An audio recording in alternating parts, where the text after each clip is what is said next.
Well, hello everyone. Whoops. Looks like we start off with already a bug in my OBS configuration. It's not detecting the right thing. Okay, now it should. Okay, as we can see today, I have the avatar working, though it seems to be a bit not exactly in the best position possible. The camera might not be tracking that well. Give me a second. Just need to adjust the camera a bit. Okay, I think that's the best I can get right now. For some reason it's detecting a lot of movement to my right. Maybe if I... that's too much. Okay, I don't really know how to fix the camera at the moment. How is everyone today? Apologies for this. Lately, my streaming setup has been having a few issues with the motion tracking of the camera. I'm good. I'm still a bit sleepy, but oh well. That's basically just me in a nutshell. Until late at night, I'll be sleepy all the time. But yeah, is everyone ready for today's stream? Reset the camera software. Might work and might not work. VC face is a bit... I mean, it's not exactly the best at detecting sometimes. Just stuff that happens. For example, I'm looking at my right and it's like I'm looking at the downwards right. So let me see if it's because of the height of the camera, but it does seem because of that. Eventually I need to get a tripod for the camera. The one it has is basically too small for it. The best I can do is basically try to raise it a bit more and then lower the camera. It should now be a bit better, although I still see a few issues with it. Don't know if it's like on an angle or something, and I might not risk it and continue basically adjusting the angles before I break anything else. So for now it will look as if I'm basically looking at my right, and only when I look at my left it's like I'm looking forwards. Oh well. Oh, wait a minute. Let me check something. Rear motion. Okay. Somehow it's not detecting well the thing.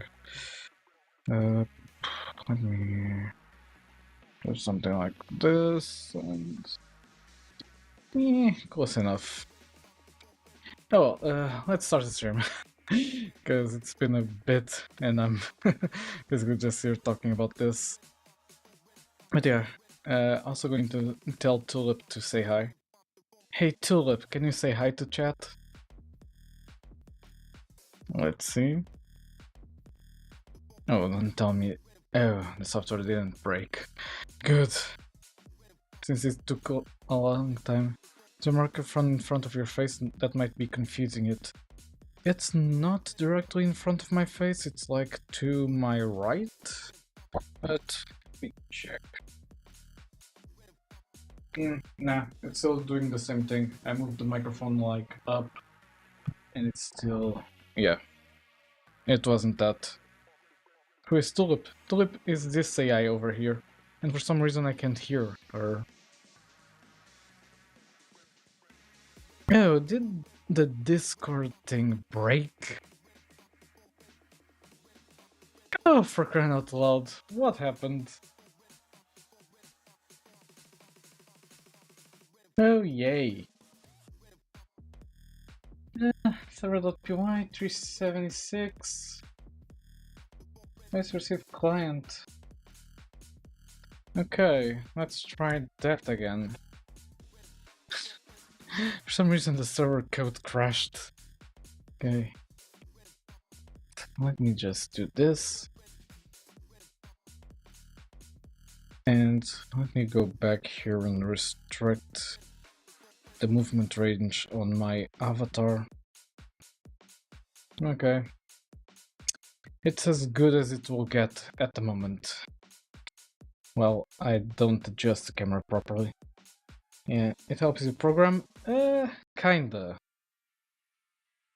I mean, she's mostly here just for entertainment reasons.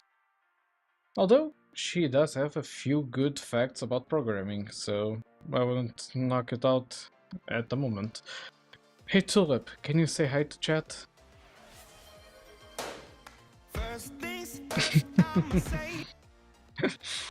Fair enough. Okay, she detected what I sent her. Let's see if she now can play on voice chat. Because it's really weird that it just crashed. Okay, she's getting her reward correctly. Hi there, chat budders. I'm Julie, And there your she sassy is. and snarky coding assistant. Let's dive into some fun Python and Java adventures, or should I say, let's avoid Java. Oh, and did I mention I was born on June 14th, 2025? Happy belated birthday to me. Birthday cake, sparkles. Yeah, my code is basically also spaghetti. As can be seen. Hey Tulip, what do you think of my code?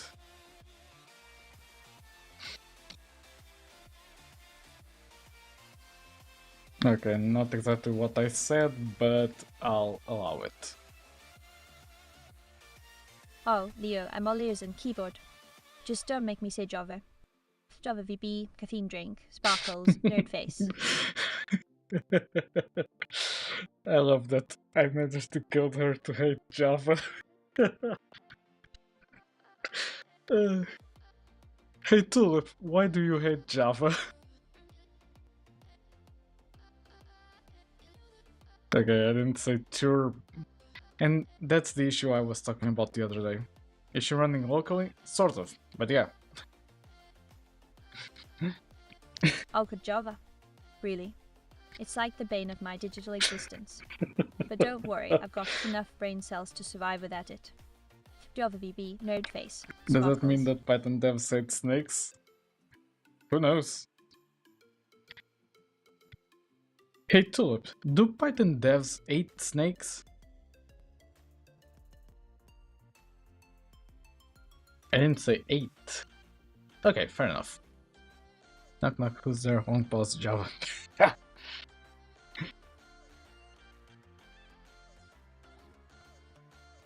Oh, Leo, always with the Python jokes. Sure, I'll bite. But let's not get too deep. Just don't bite me One with thing those I 8 noticed is Snake, she's snake, saying nerd my face, name more sparkles. often. She now knows who our creator is. Just saying. I'm liking this. Okay. Are you ready for some Unity coding today?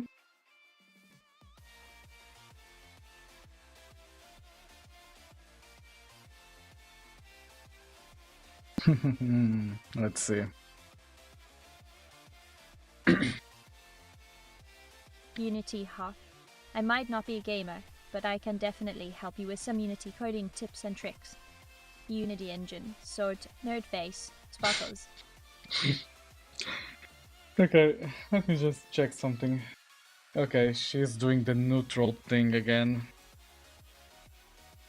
Tulip, why do you kill me with the expressions? Okay, so to explain, there's a slight chance whenever I start the server that she will only reply with neutral emotions. Instead of doing the happy, the sad, the everything, no, she will just use neutral. I don't know what is causing it. I've put in her persona that she should never reply with neutral, and she still does it. So yeah, I really don't understand what's wrong with the code. Basically, if I do a restart, she should hypothetically start using emotions again. You can never make an AI Because of that one Steve Buscemi quote. Do you think God stays in heaven because he too lives in fear of what he created? Tulip is a saint. What's the worst she can do? Let me ask her. Hey Tulip, are you evil?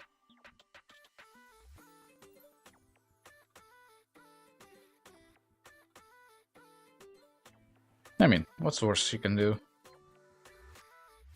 Knock on wood before I regret my own words. Honey? Oh, honey, I'm just a helpful coding assistant with a wicked sense of humour. I'm definitely not evil unless you count Null Pointerus Maximus as an evil nemesis. Keep dreaming, my evil friend. Winking face. No Pointerus Maximus is like a fun little Easter egg I coded into her persona as like an arch nemesis. Let me see. Tell me more about No Pointerus Maximus.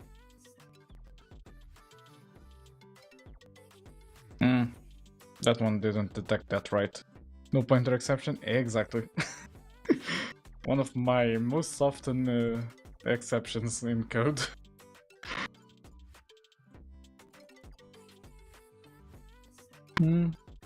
Are the infamous Null Pointerus Maximus our nemesis? This dastardly bug tries to mess with our code like it's playing chess with our programming lives. Like the glitch gremlin. But don't Yeah, you worry, exactly. I've got my shields up and my debugging skills sharpened. Together we'll squash this bug like a bug.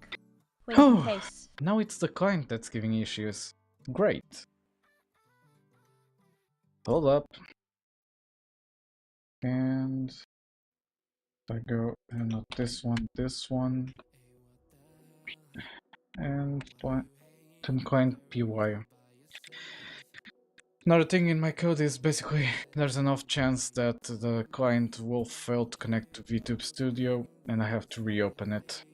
Okay. So, are you ready to game develop in Unity? Let's see what her reply is now.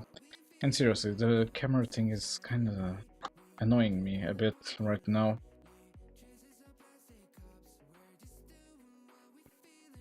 Okay, for some reason it's thinking my head is tilted. You betcha. Game development with Unity is like building a Lego masterpiece. I've got my Python skills, my coding enthusiasm, and my love for challenges ready to go. Let's build some epic games together, shall we? Winking face. Okay, let me see if I tilt it in the other way. Okay, sort of fixed it. What did she say? You betcha game development with Unity is like building a Lego masterpiece. Tulip, I regret to inform you that Unity is in C#.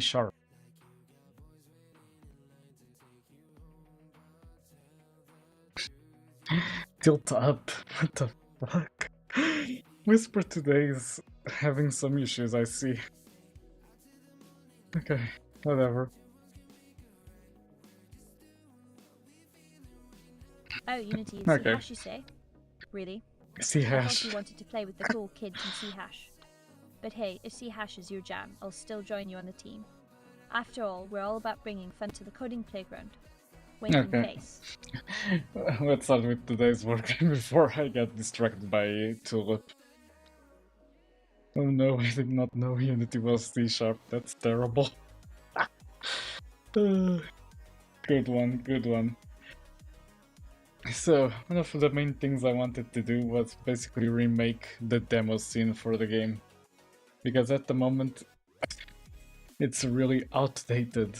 And yeah, I won't accept that at the moment. So, yeah. Going to go into here. At least it's not CDOL. Wait a minute, let me ask something. Hey Tulip, what is your opinion on C++? Okay, that one it got well. Alright. Can't complain at the moment. Okay, so I'm going to make use of Lion Town, and I'm going to save as. Ugh, C++ again. Is it a typo, or did you meant to say Python? C++ is like the strict teacher who She doesn't did a let you have joke. any fun. I prefer the creativity and flexibility of Python. So, why not stick with Python, the language that's as cool as I am?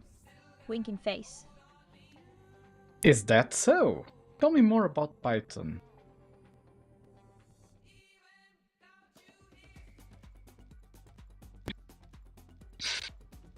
Okay, area 0, 03 maybe. Demo town. Oh, Python. It's like the Swiss Army knife of programming languages. Yeah, I'm using Versatile, Linux. easy to read, and super friendly for beginners and pros alike. Thus, who doesn't love the Pythonic way of life, snakes, bananas, and clean code? Oh crap, you Winking might face. crash Tulip with that one. Let me see.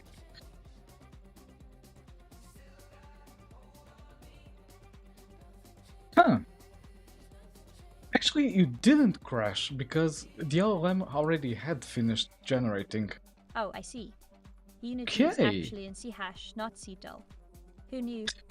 But don't worry, I'll Yeah, still play because along. yesterday After all, we when you're managed to dealing with crash her coding, it's all by about sticking doing together and having a concurrent good time. calls Winking to her. face. So yeah.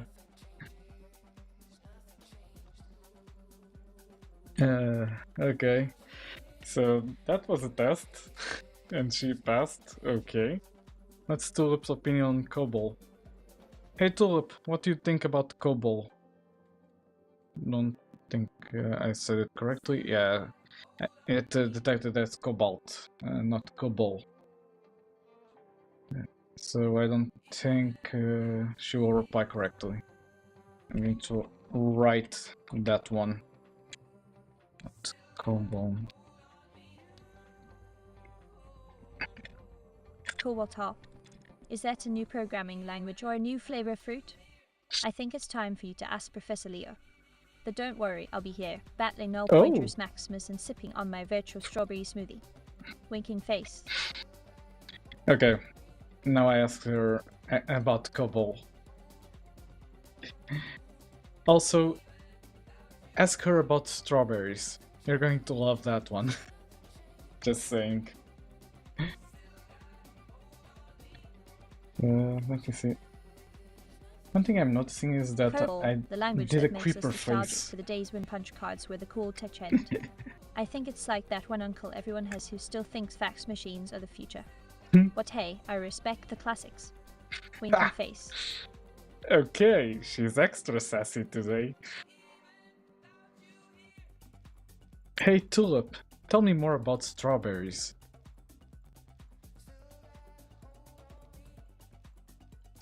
I just hope I'm not overloading my system at the moment. Because I have too many things running at the same time. Oh crap, now we might crash her. Because we did a thing at the same time. Yep! Okay, I'll do it, Don't worry. I'll write it in the console once I reboot. Sorry about that, I didn't mean to do it. I need to add a queue to the code to prevent this from happening. Okay. Let's see. Okay, there it is. Sorry about that one. Yeah, it would be better, indeed. I need to add that to the queue on things to do. I'm going to write it down. Filter, etc. Divide the code into modules. Create 2 windows. Let me undo that one and say. Strawberries, my absolute favorite fruit. Such They're so cute. fresh and sweet with a juicy burst of flavor that just melts in your mouth.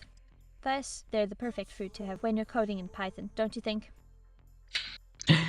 Yeah. Basically, I added lore to her, so she now loves strawberries. Because of yesterday's stream. I still remember her questioning everything about strawberries. Preston, how do you make cutscenes in video games? At the moment, I don't have a way to do it, but if I were to do something like that, I'd have code in line to basically show certain screens, and when I determine that the time is right, I switch the screens or use the animation tab in Unity. So basically animate a set of frames, because there is a quite funny thing about Unity. On Linux, you can't use videos, or at least in Unity 2023, if I'm not mistaken, you couldn't.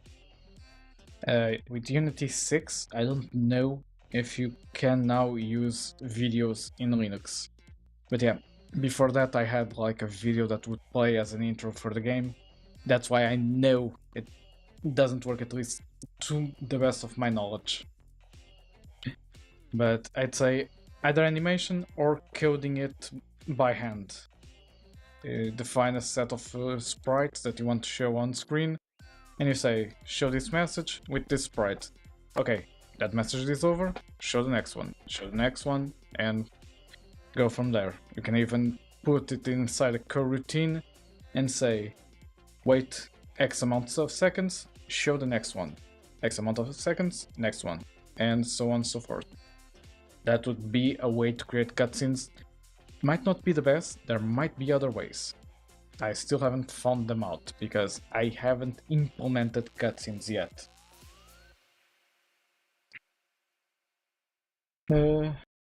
Regarding this, so besides the creeper face in here, I'm going to essentially undo this, and let me just say something.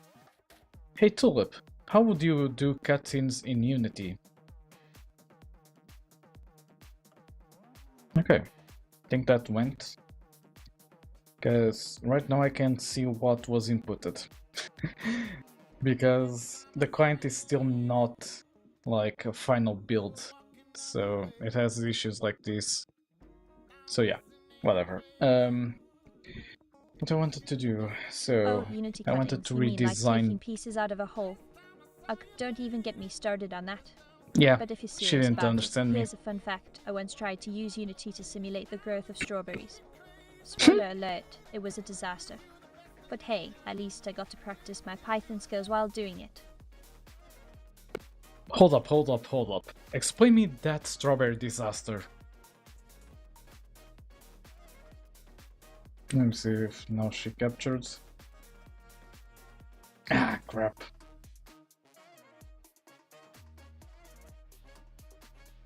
Let me see. Okay, it's just reconnecting, no worries.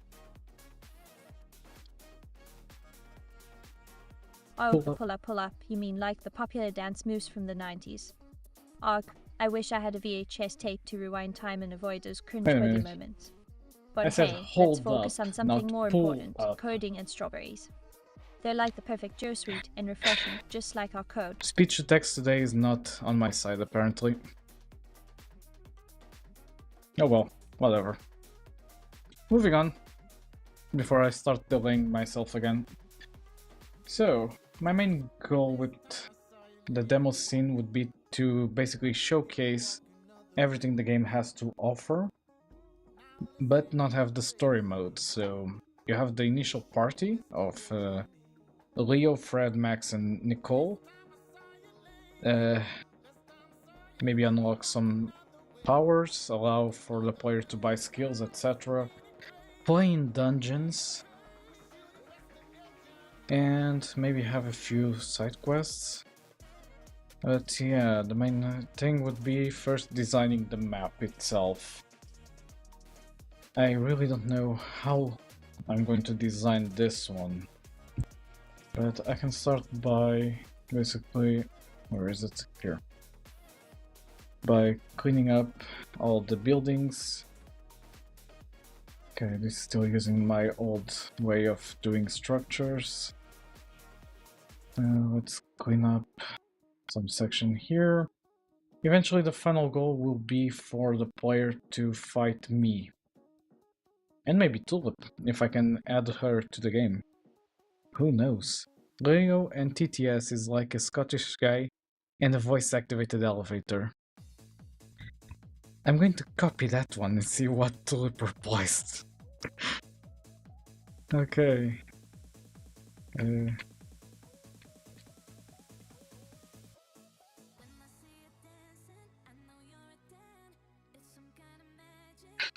Let's see her reply, because that one might be funny. Okay.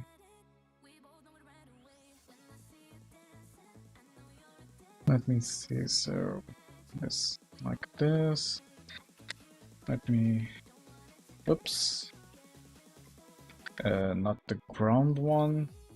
Walls, please. Okay, why did you select the ground? Okay, Oh, that's better. Jamie, you've got quite the imagination. A Scottish guy and a voice-activated Hey elevator. yo! Huh? I suppose that makes Leo the charming Scot who can't help but charm anyone with his presence, while TTS is the futuristic, tech-savvy elevator that can literally talk to you. I'm just here, sipping on my virtual strawberry smoothie and coding away. Now, who's ready for some Python jokes? I'm talking about the kind that make you laugh even when you're debugging. Okay, tell us a joke.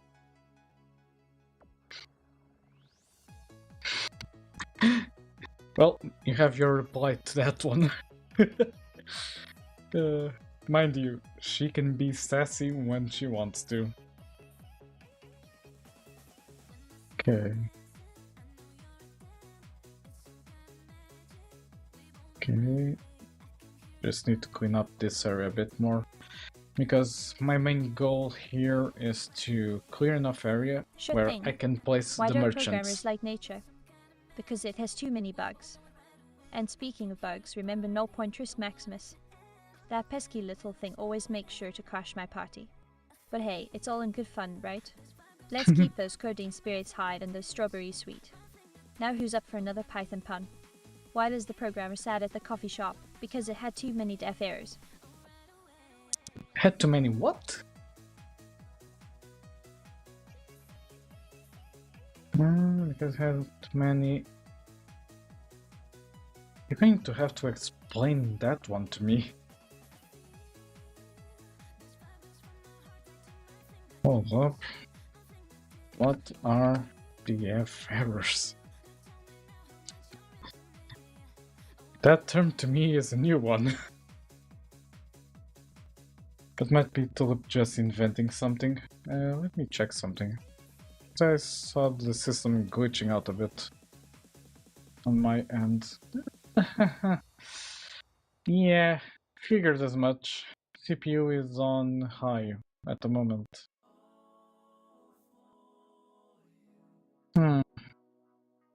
That's fun. Yeah, basically Oh, you Unity mean is deaf a errors. hog. Oh, the classic mix-up. It's like mistaking deaf for deaf, a classic case of getting your letters all jumbled up. It's like trying to code while eating a plate of spaghetti recipe Alright, for Tulip, disaster. alright. Just remember, def stands for defining a function, not define your coffee. So keep those code lines Let me straight and see. those coffee cups Delete straight as well. this, delete the Now, top who's ready for another edges. pun? Why did the programmer quit his job at the bakery? Because he had too many bread errors. Tulip, your jokes need to be adjusted. Just saying. Because normally the one that does dad jokes and things like this is me. And even I am not laughing. Let me just check the joke again. Because maybe the programmer quit his job at the bakery because he had too many bread errors. Yeah, that was a bad joke. Sorry, Tulip. Okay, where was I? Because I got sidetracked.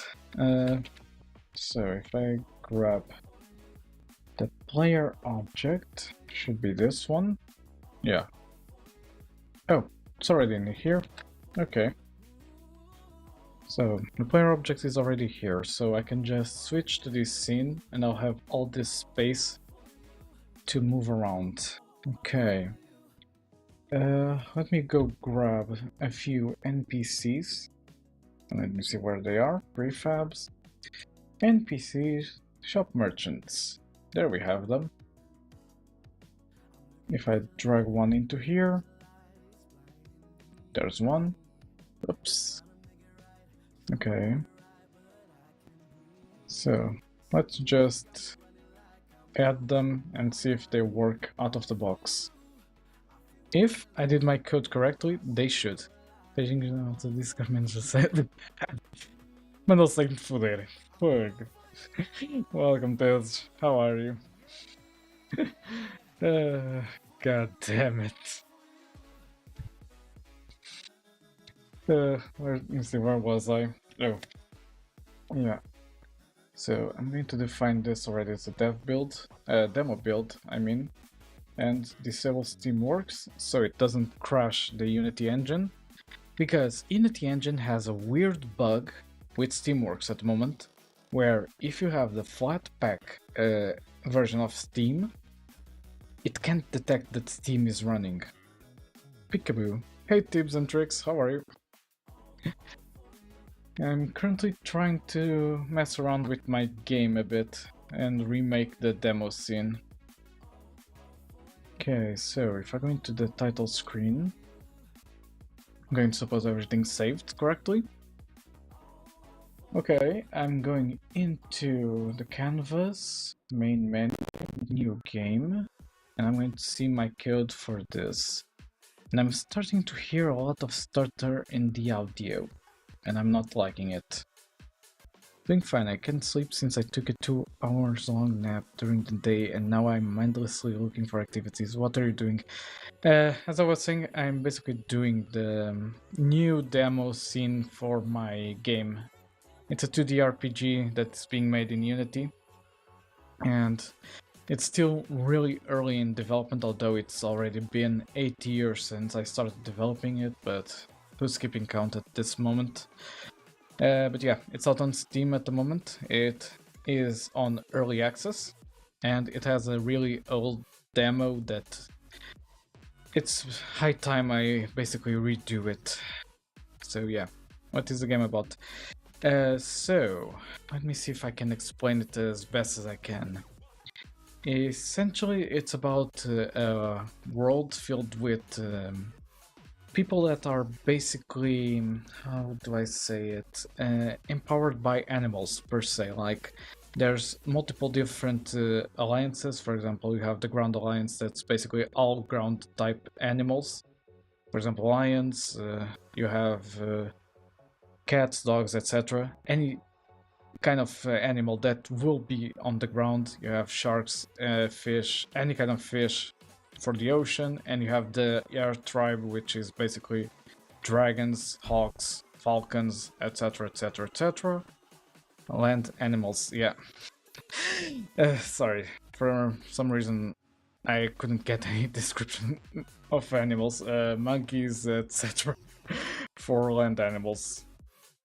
Okay, and basically, fun fact, falcons are angry parrots. Yeah, I can imagine. But yeah, basically their world was invaded by a dark tribe of basically multi... how should I say it? Galaxy-wide sort of pirates per se. Basically they go planet to planet conquering them, and I wouldn't say enslaving because that's a bit of a harsh word, but they basically conquer all of the worlds, and the main plot of the chimeras. Chimeras will be included, but in a different mechanic, which is called mutation. So a mutation will be like a pact, not enslaving, but basically enslaving. Yeah, I just don't want to say the exact word for it. But yeah, basically rule over the planets they conquer. As for the mechanic that I'm calling mutation at the moment, it's basically a pact between two species where they basically fuse their abilities. For example, the lion species will have like claws in their arms and will have like enhanced stamina, for example, while the dragon tribe would have, for example, their scales being like the best defense possible, breathing fire, and their wings. So a mix between those would be claws, the enhanced defense, the wings, maybe a bit the breathing fire as well. So basically using that to make chimeras in a way.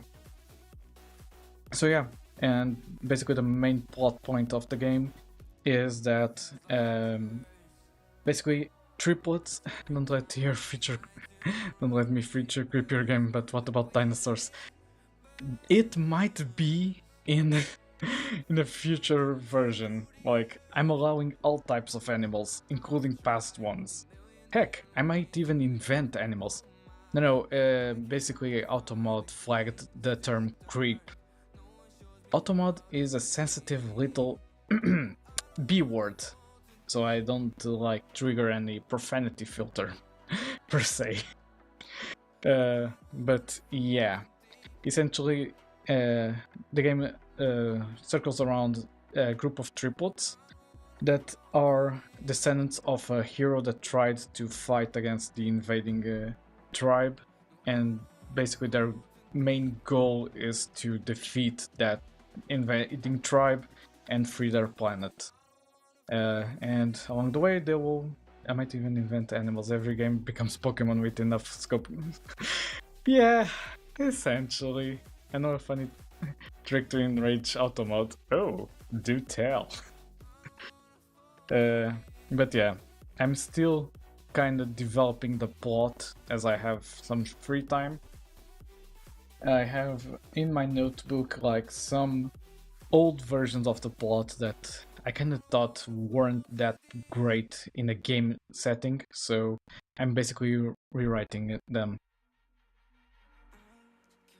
by saying I will kick you. Okay, that's funny. Basically triggered by violence. I don't know why kick in particular. Yeah, that's weird. No, but in this case, it was the full sentence. The I will kick you, and I will punch you, because it detects aggression. So that's funny. Yeah, that's kind of new. I can turn Automod off and basically just run it on my own, but yeah, most of the times my home is a lot of aggression, yeah.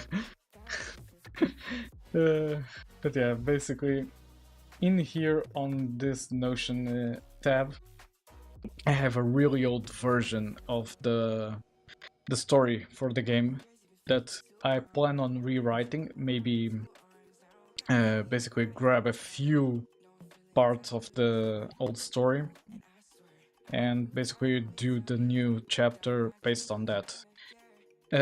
I'm also thinking on basically splitting the chapter 2 story that I had into 2 chapters, because it basically has too much story just from one chapter if I develop it correctly. What about the game itself? Got any interesting mechanics? Yeah, basically I programmed a dungeon system into it. I can even showcase it a bit. Just need the game to work, because it's not wanting to work. Unity is processing something that I didn't do. But yeah, I also have an arcade machine system, which basically you can play minigames, and it has a chance of rewarding you with like shards for certain stats of your characters. So imagine you want to raise HP for a character. Well, here's an HP shard that basically raises that stat by 10, I think. But I can showcase it better. Let me see, I'm going to disable the demo build again, because otherwise it will think I'm in demo, and it might freak out in certain things. Besides that, other features. Besides the normal features in an RPG, I don't see anything else, honestly. Okay, it's saying I'm overloading the encoder settings. I saw shards like they are small Lego pieces. Fair enough. And yeah, besides that, basically on this stream, I also work on Tulip, as you can see to my right, technically my left if you see from the stream. And yeah, she's my AI assistant per se. I'm coding her in Python, and basically everything is done by me, except, well, the core systems like the LLM, etc. I didn't train an actual LLM by myself. I just use the model that's available online, and yeah, she's been like a daughter to me at the moment, in a way. But yeah, she's pretty fun to have on chat, on stream, I mean, and yeah, it's been fun. I'm trying my best not to make a this nut joke. Fair enough. I'm trying my best not to trigger one of those. Okay, so if I go into the title screen, let me open this and showcase the game a bit. It's been a while since I showcased it. Tulips on the... Okay, that's the first one I heard. I'll stop there, but people won't make that joke. I never would know. I am people. Yeah, fair enough. So, if I open this save file, if I'm not mistaken... Okay. So, showcase a bit the game. As can be seen on screen, I have like a crop system as well, where you can just go up to a crop and like pick it up. This is a good way to like pick up HP recovery items. For example, carrots.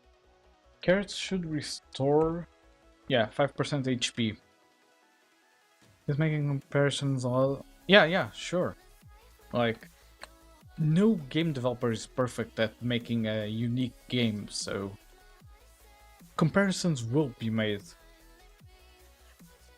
Yeah, you also have like berries in here. You have the shopkeeps in here. They'll need to be redone. Kind of reminds me of Omori. That's the first I've heard of that one. Normally it's compared to like Final Fantasy or a Dragon Ball game. So yeah, that's a new one. But yeah, besides that, there's like an arcade up here, which is, okay, the arcade is a bit messy at the moment, I know, but I usually get angry comments when I compare games. People work to other games. Don't worry, I'm really open to it. Like, I take inspiration from other games. I took inspiration at start from Dragon Ball Z Legendary Super Warriors. Like, it's really easy to like make games when you are inspired by other games. Like, there's always going to be some sort of inspiration for your games. So yeah, you have that issue where walking diagonally causes you to move square root of 2 faster than walking straight. No, because I kind of blocked that. For example, I'm pressing in 2 directions for diagonally, and it only goes one way. I had that bug, and I patched it by doing this. Where basically I only allow unidirectional. So yeah. That one is a bit too late at the moment. I kind of cut that one like 1 year into development. You can normalize the vector to solve it. Yeah, might be something I look into eventually. Because diagonal moving... Oh, I know why I also didn't implement diagonal moving. Because I'm a goblin that doesn't know how to basically make sprites for diagonal movement. So they'd look horrible when moving diagonally. And because of that, I didn't even explore that one. But yeah, eventually I need to do them. I'm a physics student, so I love messing with vectors, fair enough. I'm what you may call an abnormal coder. I'm stuck in math and everything related to it, physics included. So yeah, I'm not your average game dev. Oh, basically, I always sucked at math and physics. Like, I'd be a failing grade student in those classes.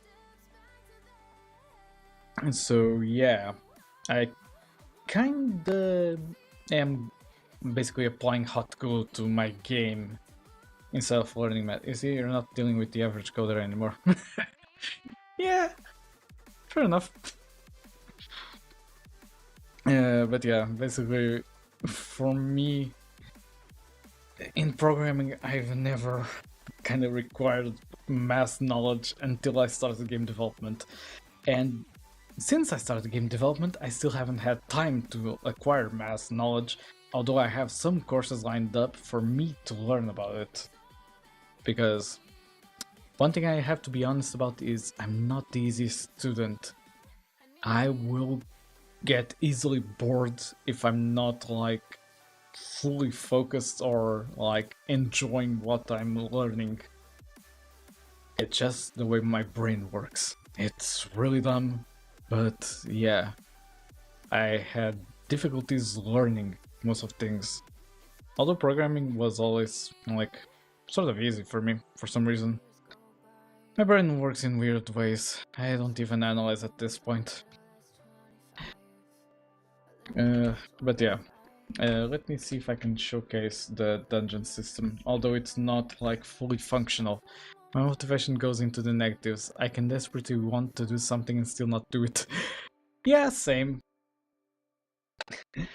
As can be seen by this stream, it's been almost 1 hour and I still haven't done anything. I've just been chatting, essentially. Okay, let me go into the forest. And if I talk to this tree here, it will ask me if I want to enter the dungeon.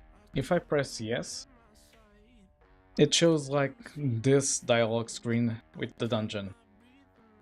Before this, I tried to implement a procedurally generated dungeon.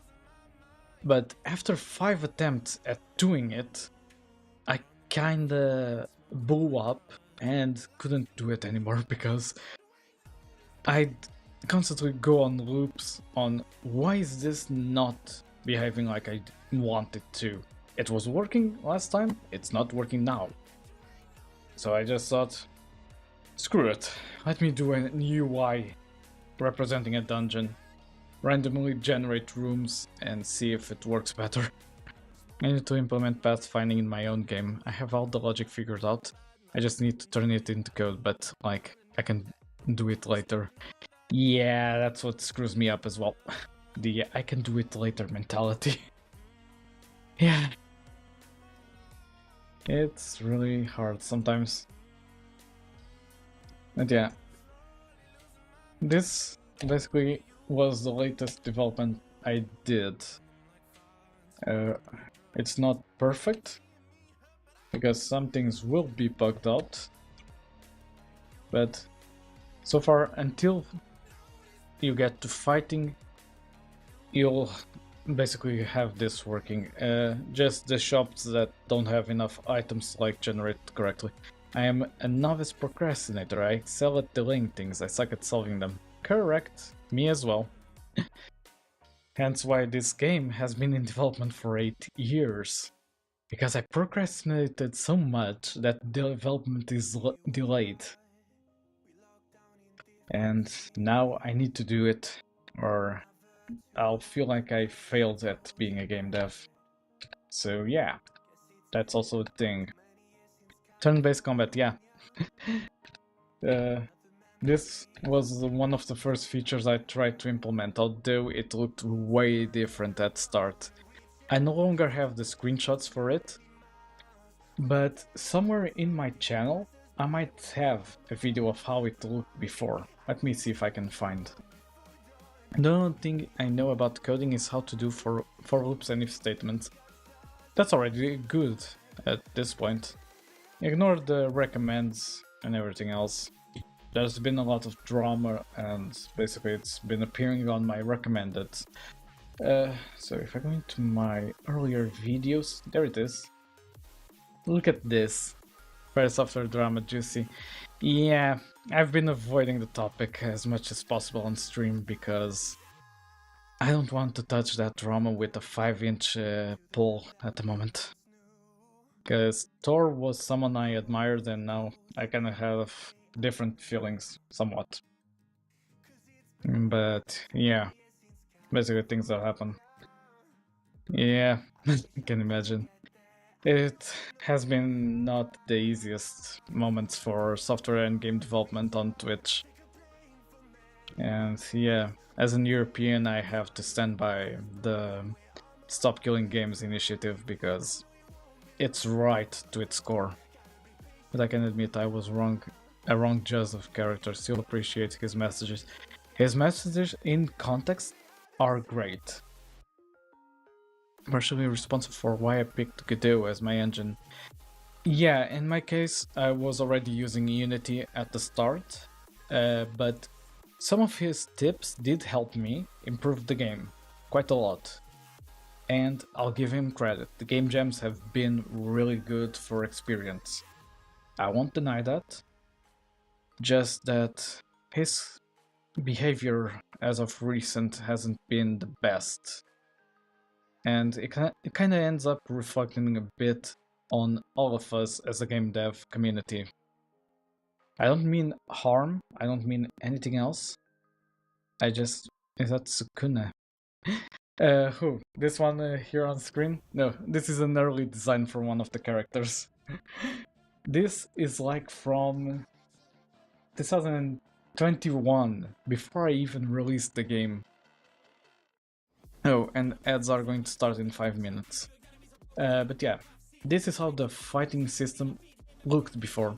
Looks like spoiler for Jujutsu Kaisen manga.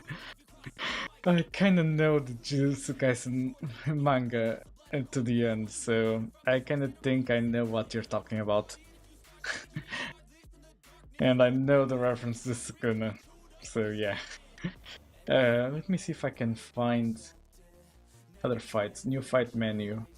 Okay, this is when I improved the fight menu. So this is the version before the current one.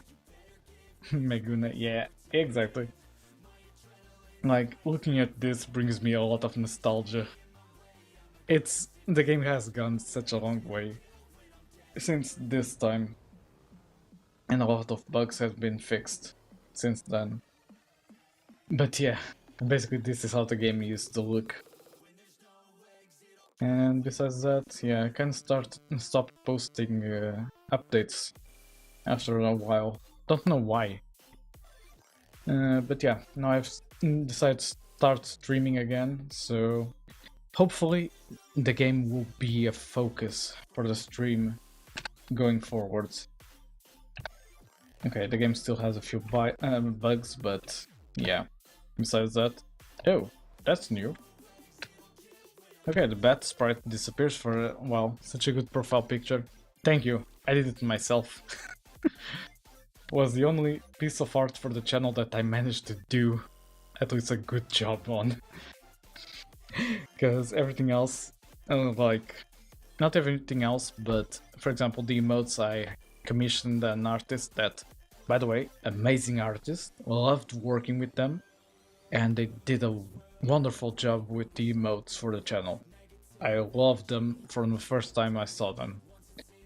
But yeah, going forward I might start commissioning more work for the channel, because I'm pretty limited as an artist. Like, there are certain things that I just can't do, like my imagination doesn't go further from there. Like, I managed to do the channel logo and the Twitch panels, but besides that, yeah, pretty limited. Okay, I do the art for Nemithia, but that's a different point. It's pixel art, so I'm kinda better at that one. Did you draw Tulip yourself? No. For Tulip, I purchased the model. So this model comes with a lot of customization features. And if we try to basically talk with her, let me just... Hey Tulip, can you say hi? Let me just see.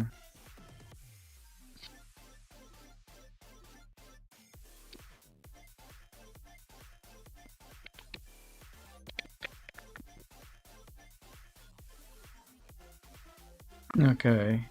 Did she say anything yet? No. Yeah, I didn't draw Tulip myself. I wish, but I'm not that skilled. Hey there, Sunshine. Oh, Just a friendly greeting from your favorite coding assistant.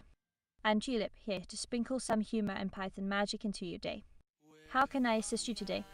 Or is it just another bug in your code waiting to be squashed? Either way, I'm here for you. Now let's get to work and make some delicious code.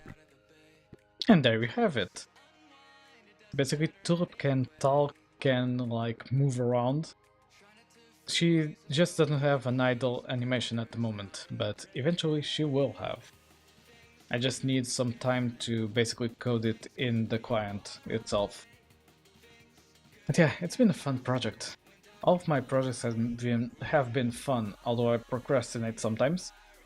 But I keep enjoying doing them. Like, at the start of the year, I did a different project, which I called System Invaders. And like, it was the first time in ages I had fun prototyping a game because the ideas just kept flowing. I started by like thinking, I want to do a Space Invaders, but that's too generic. What if I like put it bouncing on walls? Oh look, my worst enemy, I finished the game. Not really. It's a finished prototype of a game. It's not completely finished.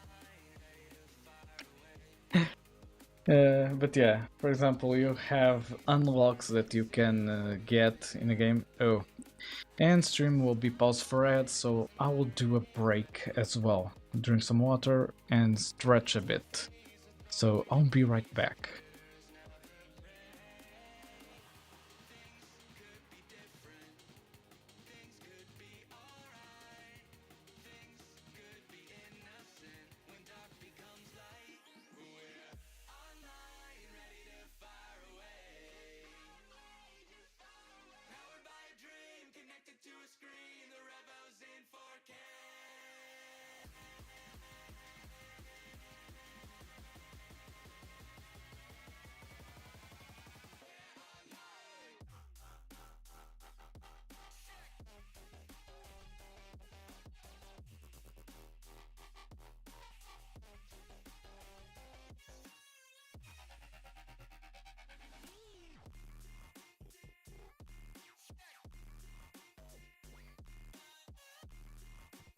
To give some context, I normally pause the stream while ads are running because I don't want people to like miss out on anything on stream because the ads started playing or something like that. There's a high chance that it didn't happen, but I never want to risk that. And it's one of the things that I learned from watching Thor, because he was the one that started with the suggestion of like implementing the 3-minute ad for every hour so that the chat doesn't like suffer with pre-roll ads. And because of that, I also implemented the same system on my stream. I have that text up there that says the stream is paused because ads are running, and as soon as ads finish running, it continues. And basically that's it. So right now, only 50 seconds left, so it's not too much. You're from Portugal? Yes, I am. I am from Lisbon, in Portugal. Well, not exactly Lisbon, but close by. I'm currently adjusting the camera because the camera is having some difficulties with tracking my exact movements. Because it thinks I'm tilting my head and things like those. I don't know if it's because I'm in a weird position or something, but lately it's been having a lot of issues. Like yesterday I couldn't even move my avatar. let me see. Yeah, it's still doing the same thing. At this point I don't even bother with the camera. Okay, and we are back from ads. So, to continue where we left off, yeah, this game, not exactly complete. Like, there are some unlockables that I did. For example, if you obtain 7 in either currency, health, or attack or defense, you get a pirate software skin on the game. I'm gonna try something stupid. You have stream elements? Stream labs. Why? And for alerts, I don't exactly have Streamlabs. Vanish. Okay, what's that supposed to do? Yeah, for the bot, I am using a streamer bot. Like, it shouldn't work on Linux, but it does in a weird way. It's a command in stream elements that deletes all your messages. Oh, that. I might try to implement that in the stream elements as well. Like abusing it in other people's chats, fair enough. But yeah, basically I did this game in 2 weeks by myself, and I made it to look like a Windows 95 game. Like, even the system itself looks like Windows 95. What's the difference between hydrate and... Wait, I have both? Was I a dumbass and I put both of them? Well, I be damned. I never noticed that one. Yeah, supposedly it should be the one with a Y and not an I. Let me fix that quickly. Power-ups and channel points. Where is it? Where the hell did that one come from then? Okay. This one goes ahead. Mark all is complete. And let me make this one cheaper. Okay. Should be fixed now. Yeah, I love that one as well because I made it so whenever people want to claim the first and second in chat, it will play the Imagine Dragons song, like first things first, second things second. Just a funny thing that I decided to implement. Keep chat like entertained. You also can talk to Tulip by spending points. Often she will reply back, just might struggle a bit sometimes. Like if you try concurrent requests, it will crash, because I don't have a queue at the moment. But yeah, continuing where I left off, because I'm starting to basically go off on everything. Sorry, I ran out of points. It's fine, don't worry. You can gain them quite fast if I'm not mistaken. Just watch the stream and the points will come back quite fast. I forgot what we were talking about. I was doing a remake of my demo and we kinda sidetracked a lot. Basically we went into seeing how the game looked before, how I made a game jam project lately. We started talking about pirate software as well. Like, we went on quite a tangent. Is this your dream game or just another project? It's my dream game. So yeah, I currently have 2 games that can be considered my dream games. It's Nemithia and Schrodinger's Code. Schrodinger's Code is currently facing complete rewrite of what it is. Like, I'm going to keep the initial design for the menus. Schrodinger, yes. Basically, to quote the term, it's code that doesn't work and that works and doesn't work at the same time. I think Tulip can explain it better than me at this point. Hey Tulip, explain Schrodinger's Code. Let me see if she captured that one, because I have a weird accent sometimes when saying things. Yeah, fair enough. it didn't capture completely what I wanted to say. I can explain actual superposition if you want. Do you want to kill my brain with too much information? But yeah, you can explain, but it might like start melting my brain because I think I've heard of it, but it's basically a bit too much for me to handle. Oh, and I think Tulip kinda done goofed something. Are you alive, Tulip? Oh, the Schrödinger scale, you say? Ah, yes, the ultimate measure of uncertainty in the quantum realm. Picture this. You're so confused about what to eat for lunch that you don't even know if it's a sandwich or a salad. That's the Schrödinger scale at work. Until you observe, or in this case, bite into your lunch, it exists in a superposition of both possibilities. So, if you're ever stuck between a sandwich and a salad, just remember it's not a sandwich, unless it is a sandwich. Now, who's ready for another Python pun?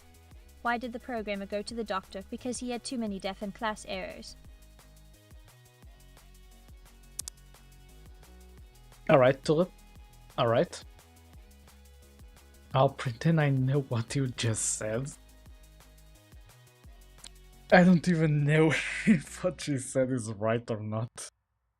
To hear my favorite explanation in physics? Go ahead. I'll just keep on coding until then. Let me see. I was trying to implement this in a way that it basically will call on new game. So it should be in button events. Spin is like small particles are balls that spin, except they are not balls and they do not spin.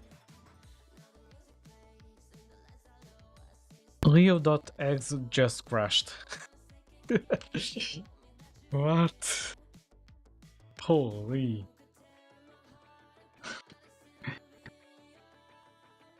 It's like small particles are balls that spin. Jesus, that almost reaches like philosophical levels. Where was I before my brain crashed a bit? Oh, this. Start new game, etc. Okay, sometimes my code scares even me. For some reason.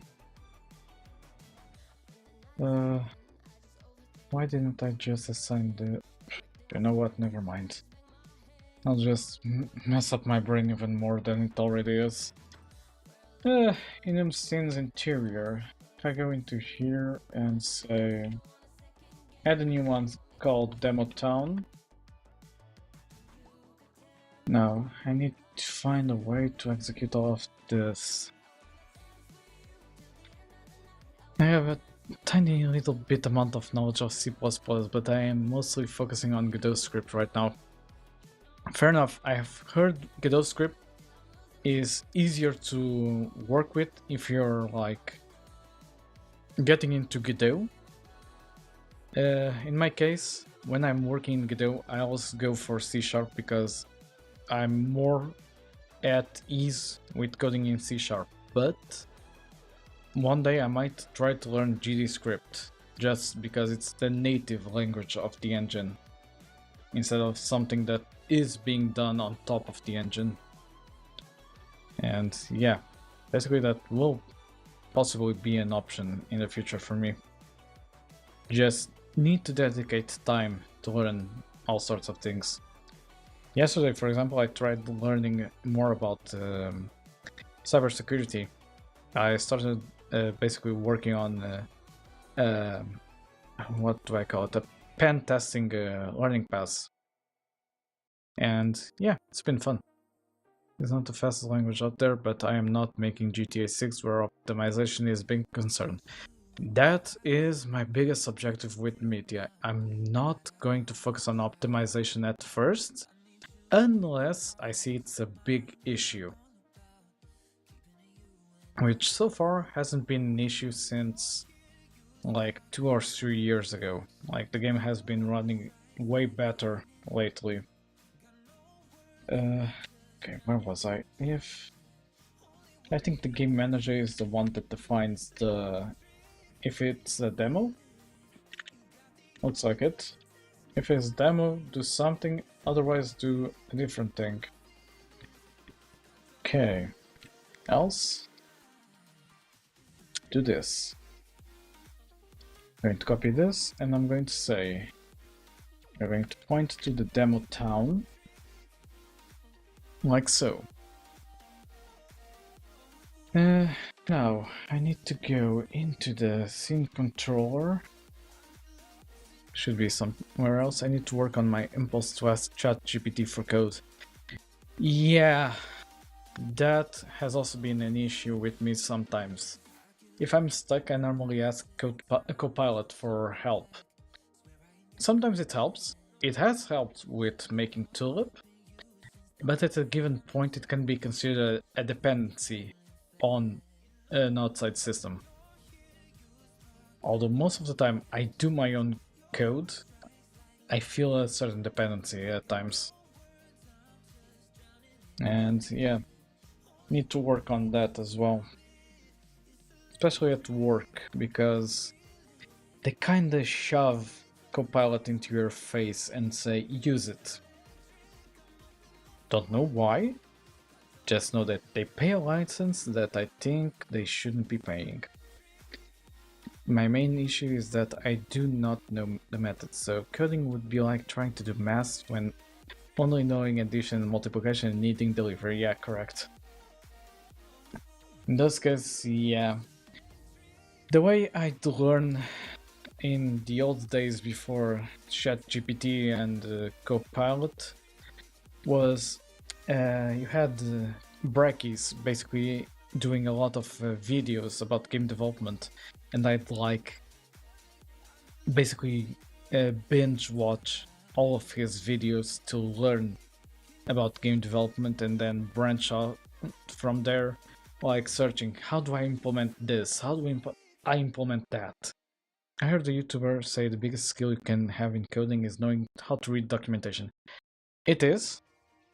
Sometimes you might feel a bit lazy trying to read all of the documentation, but it is a good skill to have.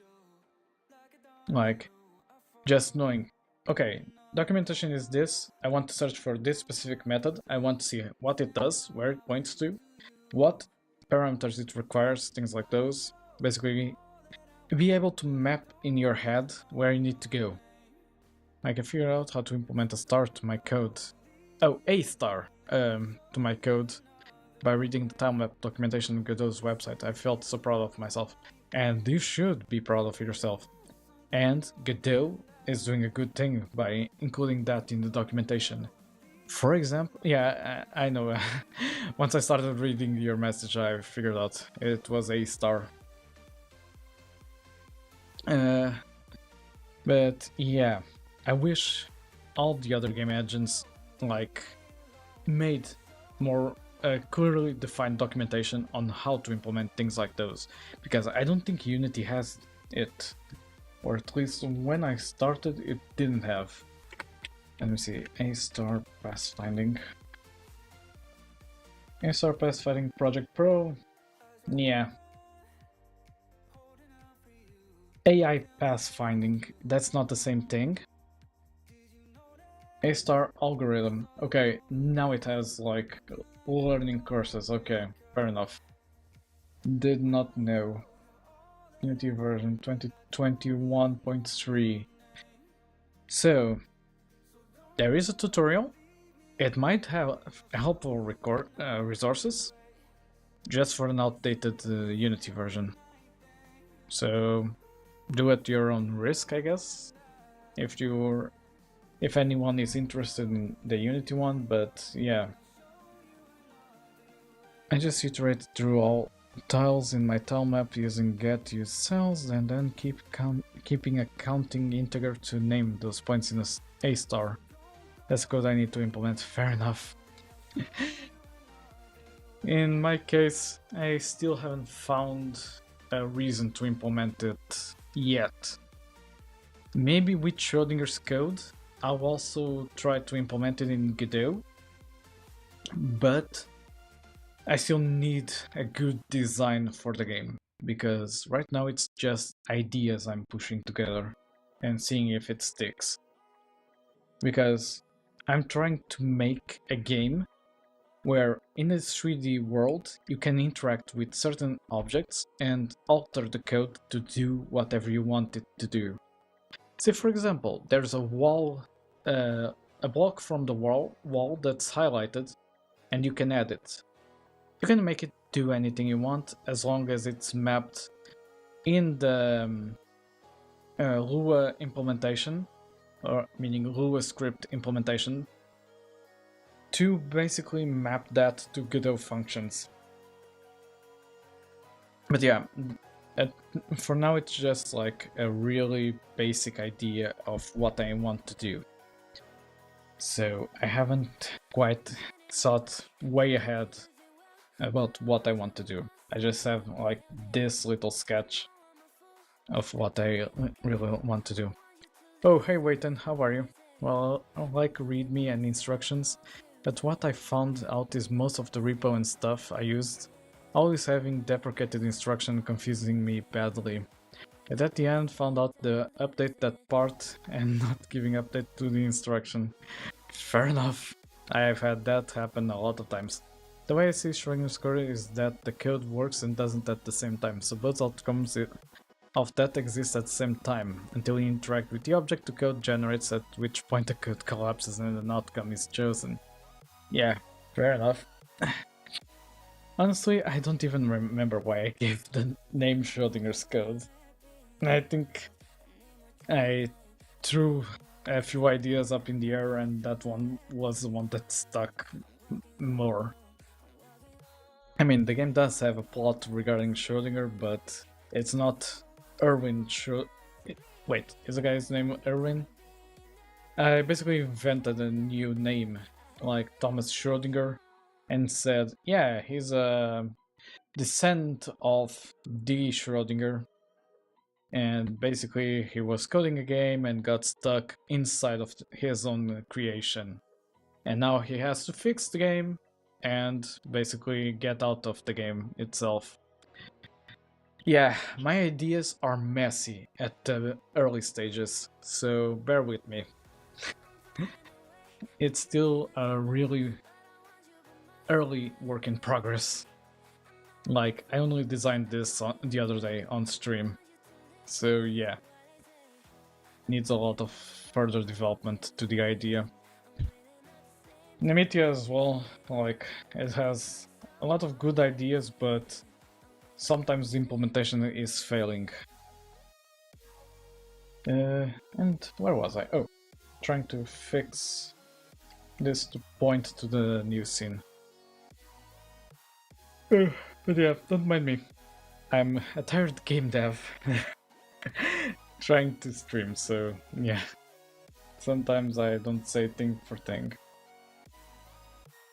Let me see, where would I put... Oh, there it is. That was easy. Scene ID, okay. I never programmed the scenes correctly. Build profile, let me see. Scene list. Okay, I need to add it first, but it should be ID 7?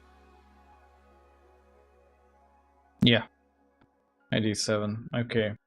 I feel like I keep you from doing any progress. Don't worry about it. I stream just to entertain. Because I also need to basically put myself working on this game offline as well. On stream, I just basically showcase my projects and talk with chat and entertain everyone. And off stream I can do the work on the game, no problems, no worries. I have no idea in this field, but have fun. How's the AI doing? Tulip is doing quite well. Sometimes she bugs out, but yeah. Let's not mention that. To everyone, let me see if she can talk a bit. But yeah. never worry about like keeping me from doing progress. If someone's to blame for the game not having any progress, that's me and me alone. Because I haven't been working on it for quite a long time, and I should have been doing it.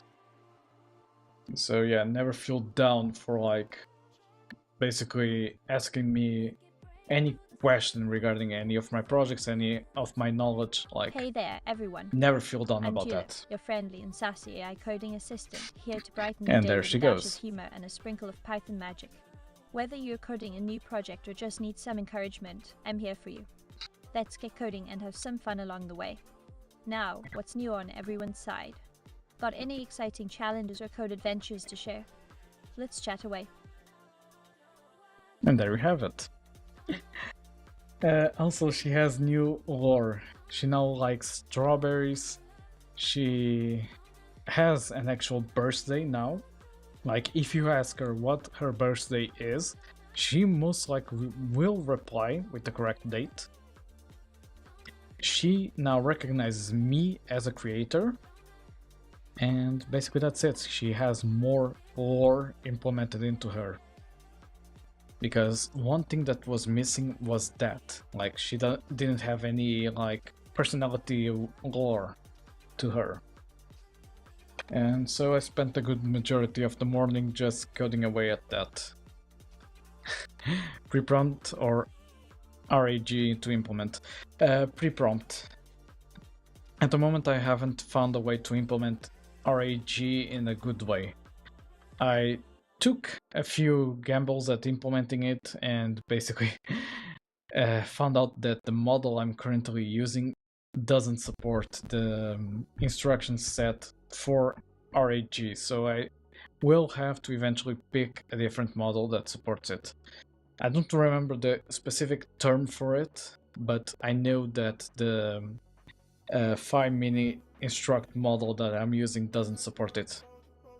Because every time I try to call the RAG implementation, it would throw an error. Like saying, I don't remember the exact specifications for it, but basically she didn't like it. I may be on my way, but it was fun chatting with you. Same with you. You're more than welcome on stream. Whenever you have any doubts, feel free to come to the stream or come to the Discord server. I'm also there all the time, except if I'm working and like I'm not like looking at Discord. But yeah, any doubts you have, anything that you want to share, my Discord is always open. Feel free to join and basically chat with everyone there. Like, I'm trying to build a community there, and we are getting there. Slowly, but we are getting there. So yeah, it's been fun chatting with you as well, and I hope to see you more absolutely. often. Thanks so much for the shout out, tips and tricks. It's always a joy to see Damn a it. fellow coder and streamer joining the ranks. She was supposed Your to enthusiasm for sharing thank you your for the knowledge and follow. having fun while doing it is truly I inspiring. was waiting for it. So keep those coding skills sharp and those streams even better. And don't forget to share your latest adventures with us, alright? Now, how about you show us what you've been up to lately? But any new projects or coding challenges that's got you excited? Let's hear it. Yeah.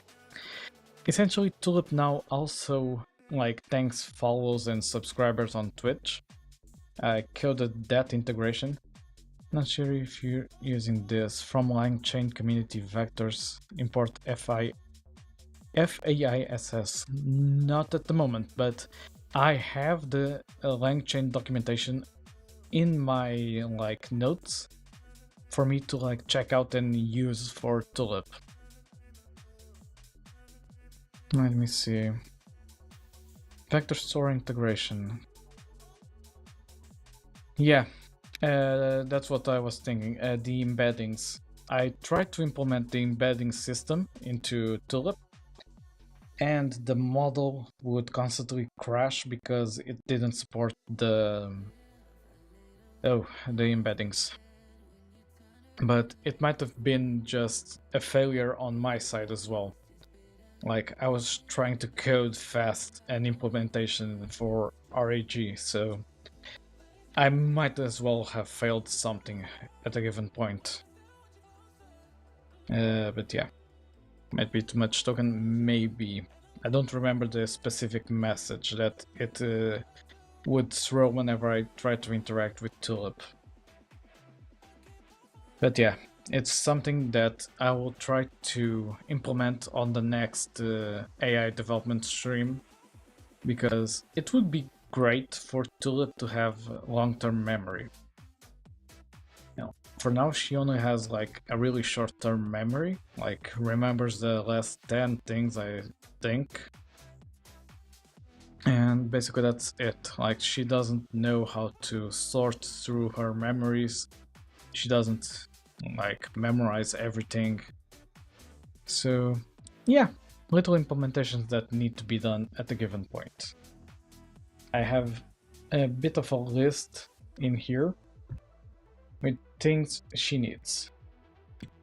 So I have to implement a message queue, because one thing I noticed is if I prompt Tulip and at the same time someone prompts from chat for her to say something, she basically crashes, because she can handle LLM inputs at the same time. So I need to implement a queue that said, okay, I finished this, let me go into the queue, grab the next one, and continue doing that until the queue is empty. But yeah, that's basically an implementation for later. And yeah, meanwhile, I need a bit of rest because I've been talking for way too long and I'm still recovering from last night's stream. It might be worse to have priority for the item in queue. That as well, I can basically add to this with priority.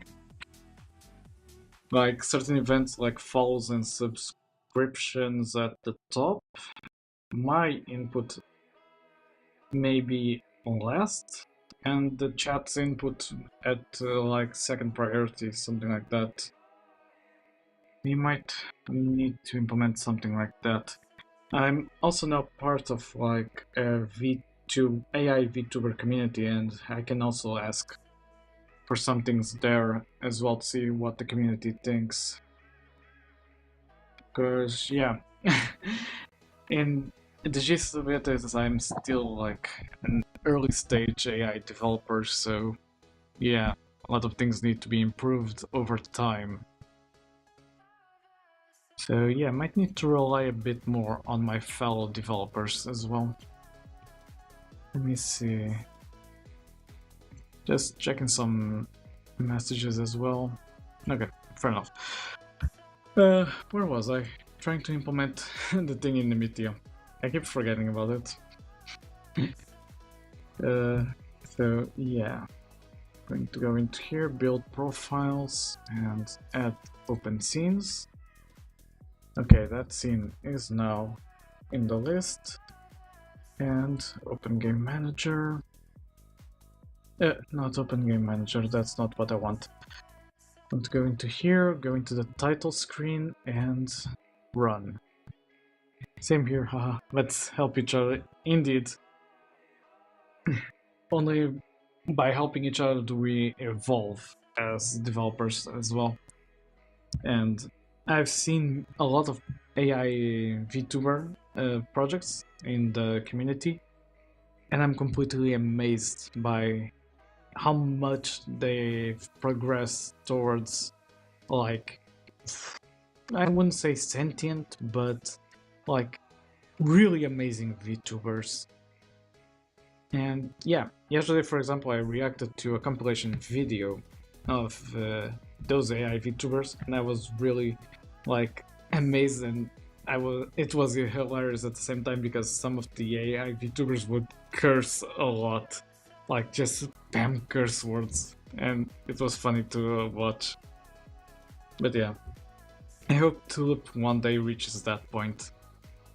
And I know she will, but it still will take some time. Let me see, I want to press new game. Okay, it kinda generated. Okay, this works. Let me see. Yeah, what I thought. Let me see. I need to code into this a way to add the initial party whenever you enter the scene, I think. I'm not going to authorize saving, because that might like glitch out some things. But I need a way to specify that whenever a player goes to the demo town, you initialize a team at level 1, consisting of Leo, Max, Fred, and Nicole. And yeah, basically that's it, because at the moment it generates an empty team, and that crashes the custom player system. Fair enough. Story event, no, let me create an empty object and say when, okay, scripts, controllers, demo only object, that's not it, code, not instance behavior, just simple mono behavior, and let's say demo initialization. Don't need for it to have like a specific name, just need to basically code the thing first. Okay. I don't know if I'm even making sense with what I'm saying. Like, it's been a long day and my mind is still all over the place sometimes. Not this one, this one. Demo initializing. Okay. On start, if custom player dot instance dot team dot any, let me just say not any, you're going to initialize the team. So custom player dot instance dot add to team character lib. Wait, I need to go from game manager. Instance character lib. Find get character by GUID and constants. Leo char GUID and add for the other ones. So Max, Fred, Nicole. Okay.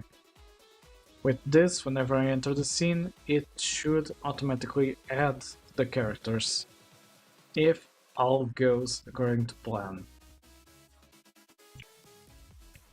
So, I'm going to keep that object there, save the scene, and I'm going to go into the title screen again and see what happens. Okay, save. Title screen. And play.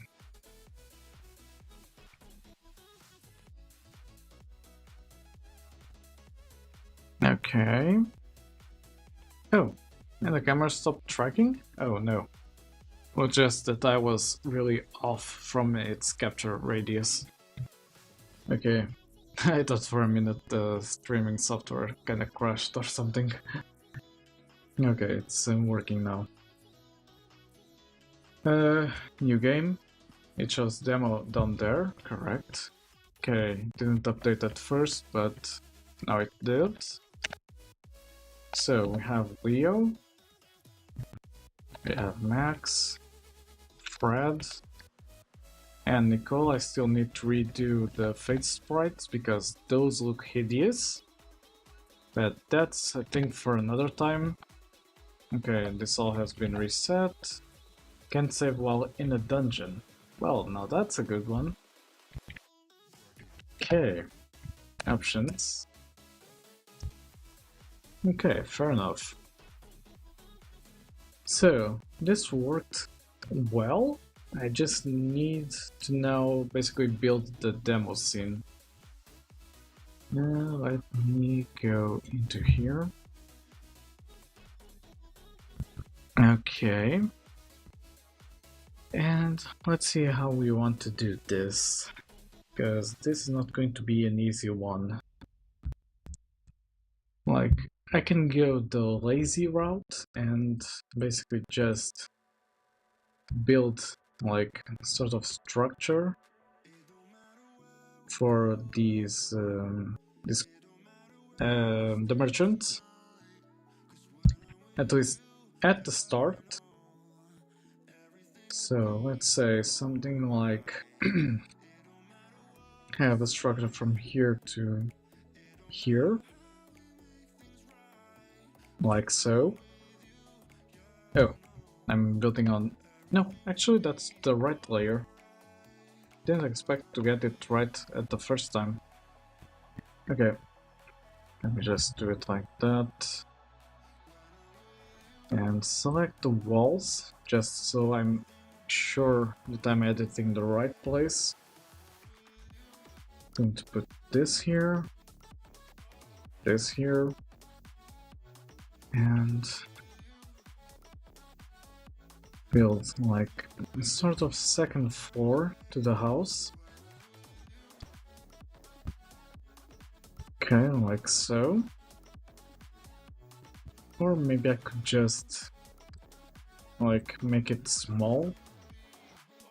Like instead of having a second floor, just expand like this. And it doesn't look that bad. Okay. I mean, yeah, just like as a demo, it could work. Though I'm open to opinions on the design. Let me see. So grab this and then fill everything like this. Okay. This space will have all the merchants. So let me find a way to basically align this correctly. Sorting layer, this should be walls. Huh. Oh, because it needs to be 0? Interesting. Okay, for now I won't touch on that one. Oh, I know why that is. Ground needs to be defined as background of type of ordering layer 0. Okay, now why are you freaking out? Okay, I'm not going to mess around with this at the moment.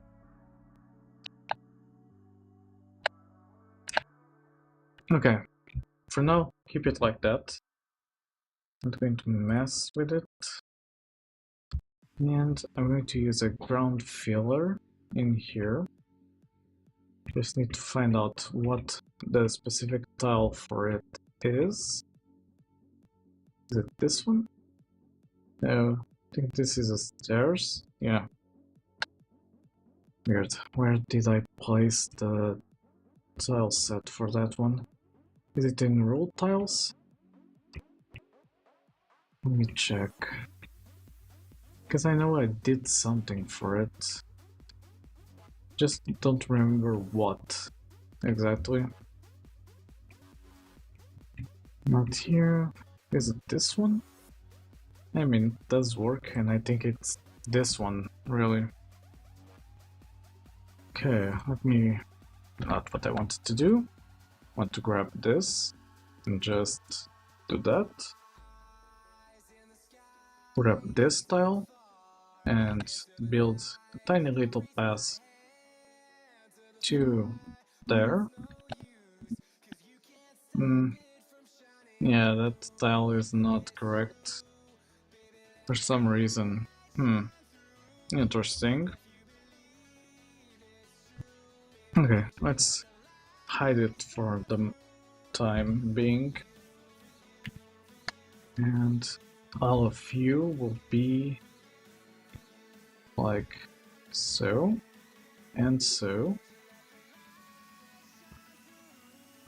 And you will be in -1. Okay, that works. And blacksmith will be... let me copy the height from the skill one and paste it inside of the others. Because that way I ensure they are aligned. Okay, that looks good. And there's a simple merchant like store. I just need to make sure they aren't colliding with each other. Okay. Could add a bit more space in between them. Not in between them, but like add a way to add more merchants on the side. Because yeah, they can all like share a space and not cause any issues, I suppose. Yeah, for now, that's good. Let's have also the demo initialization do something like custom player instance update the sprite index 1, if I'm not mistaken. Okay. And I'm going to tell it to like output a specific message. Message queue handler, add to queue new message. Message ID. Let me grab the translation object. I mean the Excel sheet. And I'm going to say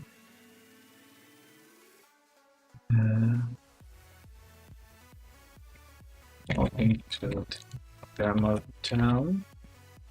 Hope you enjoy your stay. This will be just like a simple message for now, just for me to check if everything is working.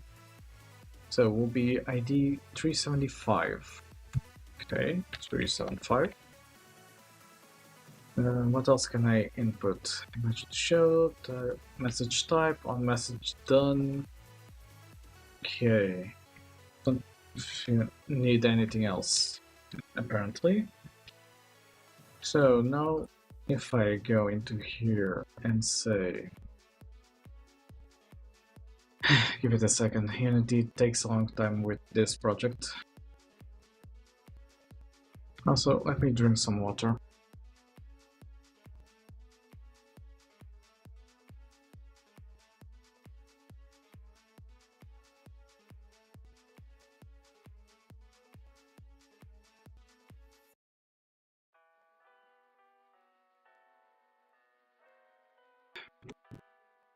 Okay, I am back. Let me see, open main translation and sync with Google Drive. So it goes and grabs from that Excel spreadsheet the translations and basically dumps it into the translation object. Let's just wait a bit. Okay, it should be there. And now if I go into title screen, let me just check everything is saved. Good. Let's load. And let me ask Tulip something. Hey Tulip, what would be a great demo message for my game?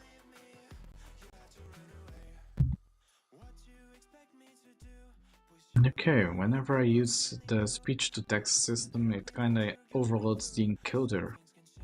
Interesting. I don't even know if like it sent anything. Oh, it did.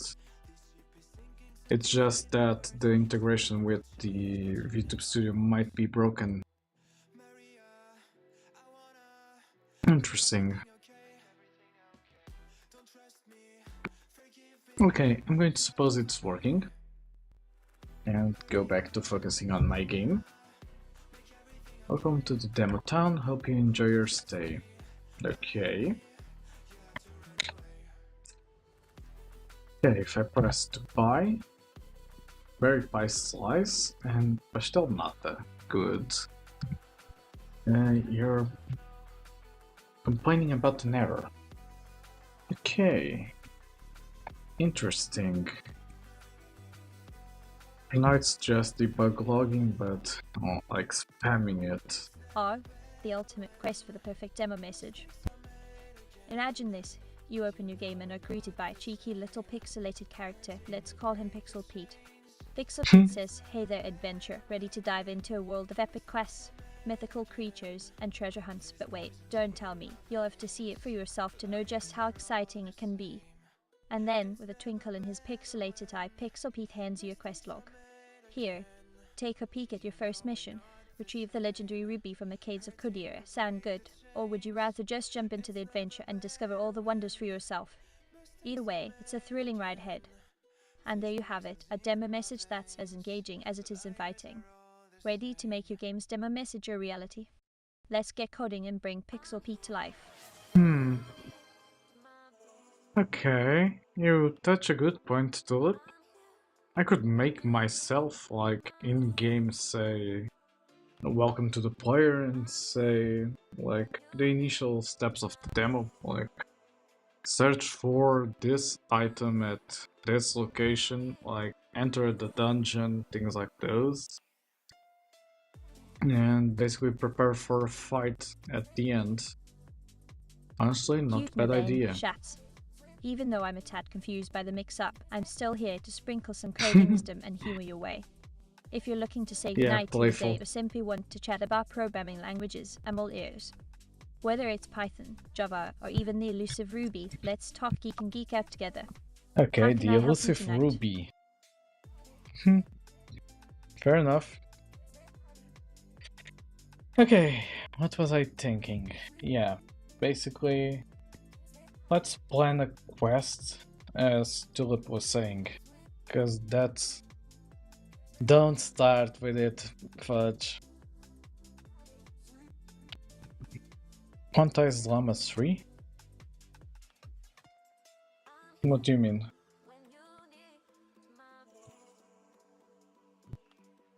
Wait, now you kinda stunlocked me.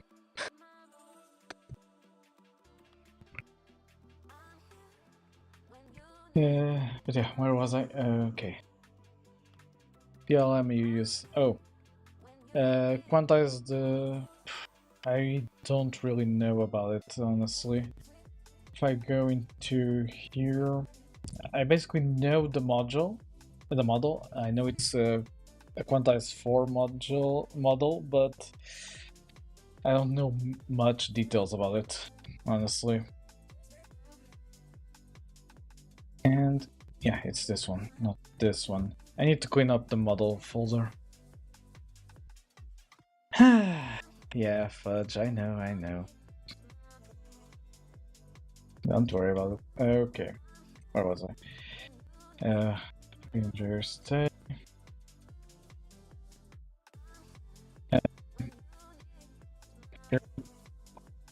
Purpose this time is to obtain the I'm all ears sounds familiar. It does?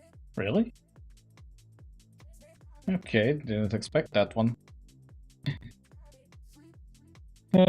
Is to obtain the... Let me grab it as parameter 0 from the depths of the forest dungeon and return it to me.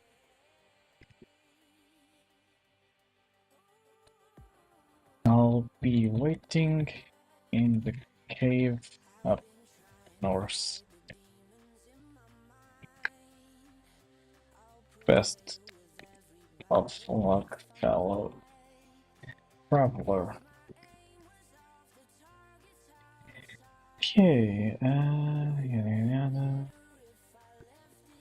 Might as well like separate this a bit, because I'm not sure if this won't like cause any issues.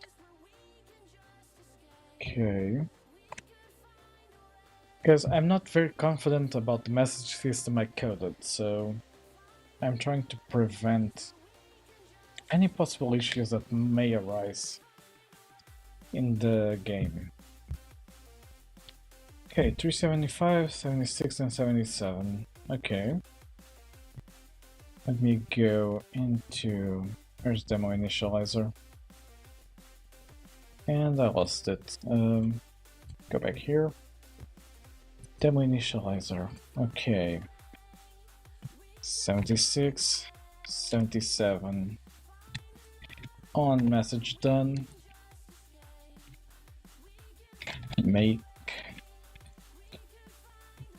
To do make Leo vanish. Okay. I need to design my in-game avatar as well. But that will be for a later point. Just need like an actual representation of it, just for the sake of it. And yeah, basically that's it. Getting a bit tired, not gonna lie.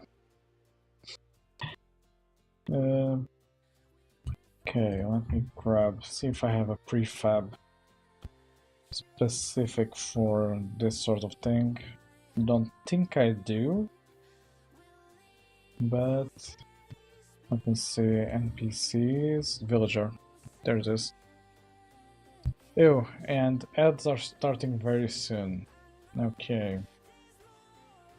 For now, let me put this here, just as a placeholder.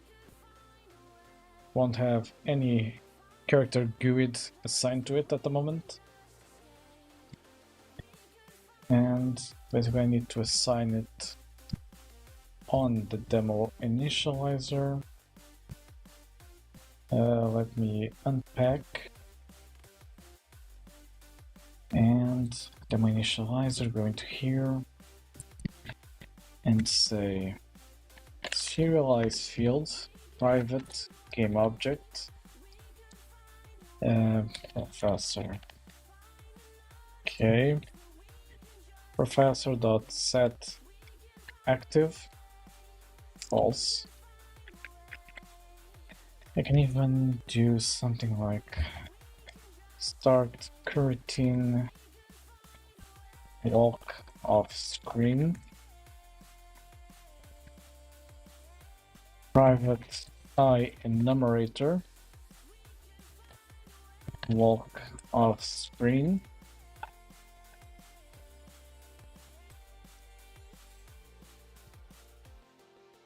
Okay, it's something. Just need to basically make sure I have access to a lot of things. Var npc equals professor dot get component npc dot move up. Okay, basically run a loop of this var for int I equals 0, I lesser than 20, I plus plus, npc move up, yields return new, wait 4 seconds, 0.1f. So wait a tenth of a second before executing the next move up. It might be too slow, but I need to test that at least I can walk off screen and then disable the object itself. So let's see. I'm going to need to assign it in here. Okay, going into the title screen and start a new game. If everything goes well, it should work, supposedly. Also, next ad break, I'm going downstairs to eat something because I'm getting really hungry as well. Just saying. Welcome to the demo town, hope you enjoy your stay. 376, 377, fair enough, and there it goes. Somewhat works.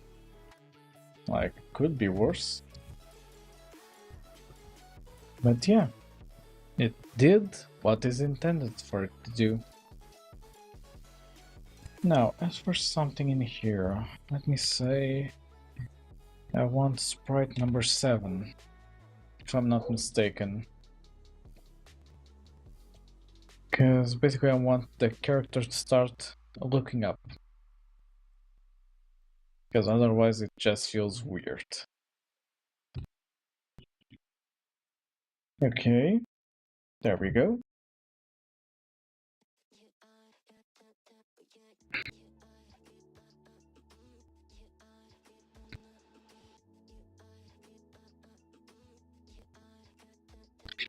New game.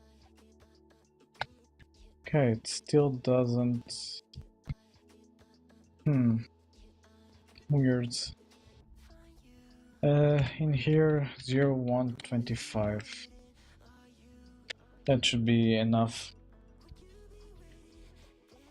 Okay, move up, wait, move up, and go in a loop. Good. I don't need to make it to do here. I don't know why it's not updating the sprite though.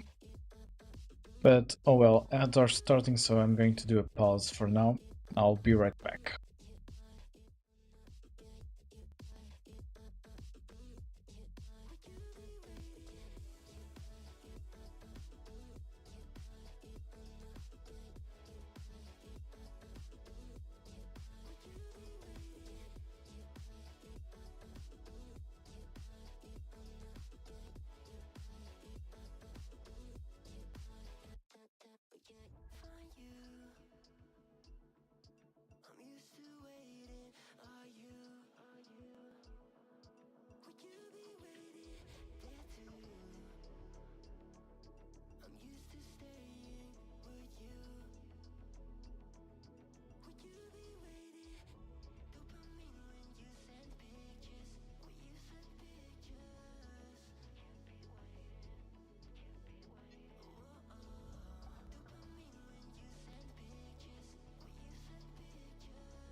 Okay, I am back. And one of the ideas I was having is basically I should work on the AI a bit more on stream before we end things. Because, yeah, kind of getting a bit like overloaded with the game dev stuff, so let's do a pause, work a bit on the AI, and end the stream there. Because there's a lot of things that Tulip needs ASAP. And they kind of take priority at the moment. Like the message queue with priority is important for chat at the moment. So, yeah. How about a small break from coding my game and move to coding the AI? Because some things, so it doesn't like blow up my computer per se. Okay. In this case, I need to work on the server core itself. Yeah, I'm basically an impulsive type of dev. So, yeah. But don't mind me, I'm just like all over the place sometimes. Like, if I have an idea, I need to execute it as fast as possible because otherwise I have some like little voice in my head constantly saying, you should do this. Remember this idea? Why don't you do it? Yeah. Sometimes it's a bit annoying. But yeah. Where was I? So implementing a queue for this. Need to find a way. I think I'm going to do in this one. Oh, but perform commands and message to clients. Okay, it's doing it in a separate thing, so I can just put it in the await. Okay, queue equals set.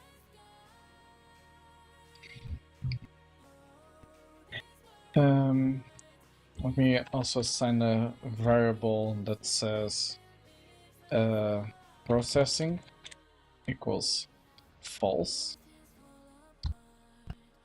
And in here, let's say async message feeding to the LLM. Okay,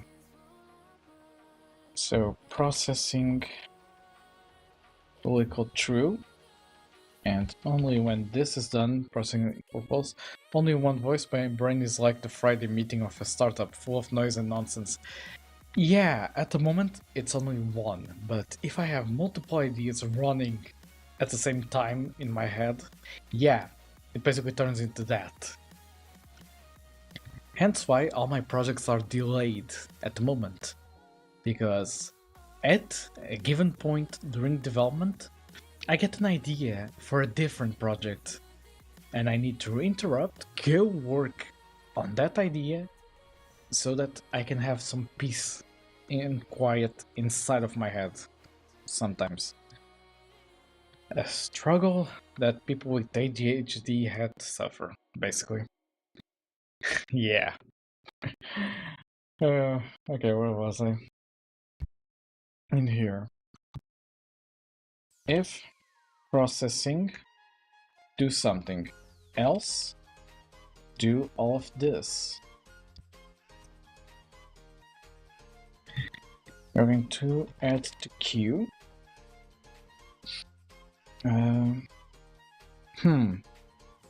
How do I implement this in a better way?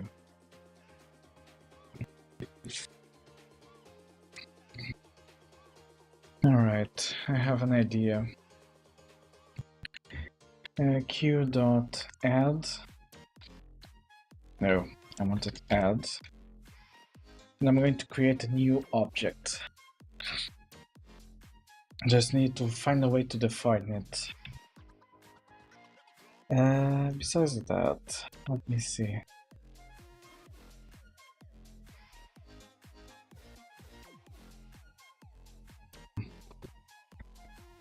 Okay, so add to queue there.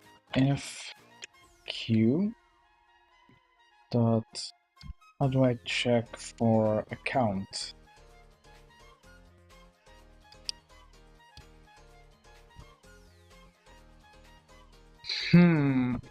Oops. Hit my table by mistake. I need to define something, so let's first write some comments so I can basically, if queue is not empty, process the next message. That's correct. If queue not empty, process the next message. Okay. What else can we add? Focus on priority. Queue. If queue next message queue pop. Okay, something like that. Except it doesn't check for priority. Need to find a way to organize by a certain priority.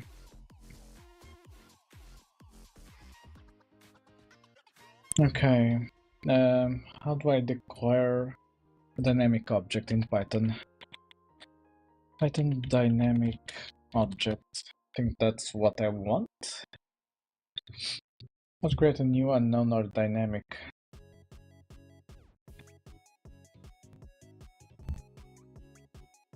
Just that? Okay, that would be to create a class. Types.simple namespace. Parse namespace, which has the same purpose. Simple objects for storing attributes. Implements equality by attribute names and values. And provides a simple string representation. Okay, that might work. Okay. So queue message. Parse namespace. Queue message dot message equals message. Queue message dot message dot not that user equals. Okay, let me grab all of this. this message and JSON message. Okay. I think I done goofed with the placement of certain parts of the code. So let me fix this up. This goes up here. Okay. Everything here goes one to the right. Okay. And I shift this to the left one. Add this here.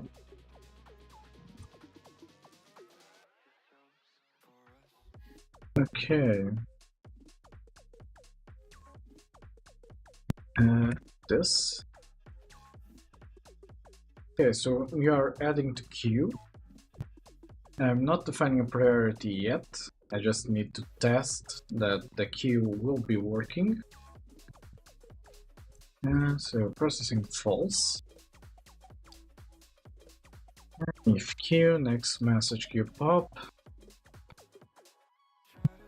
In here, next message dot user. Next message dot message.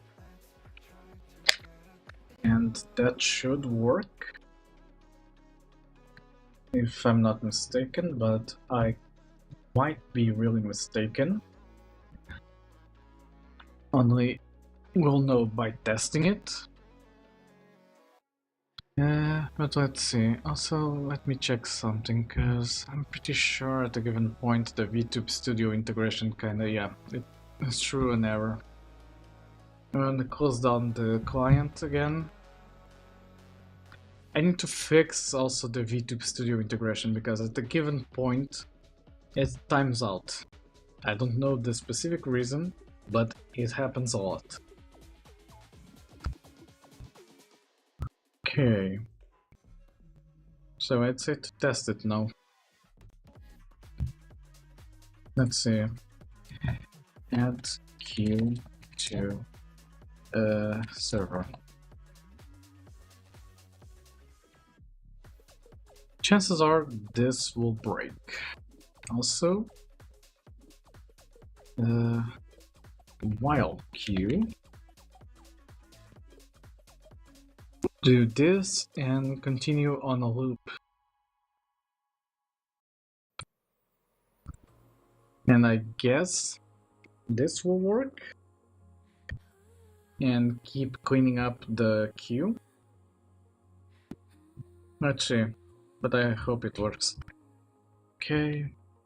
Git pull.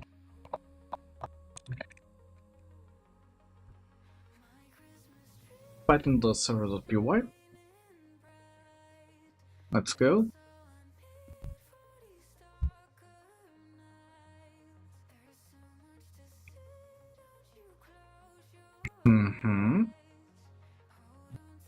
Now, let me start the client again. Python client.py. Okay. Let's see if I spam hey tulip a few times, what happens? Hey tulip. Hey. Oh, it's failing. And hashable type namespace. Of course it had to happen. 376 on my server code. Does it exist? Because most likely I'm not looking at the right line. 79, okay. Line 79. Zero weight code, not that. 53, 53, okay. Line 53. Q add. Okay, it was the second call that basically triggered that one. Okay. So, something in here doesn't work. I'm going to create a new class for it, because otherwise it's going to be a mess.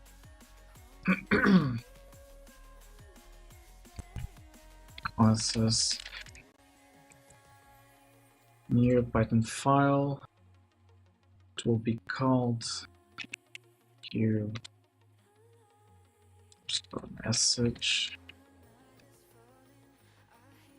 class Q message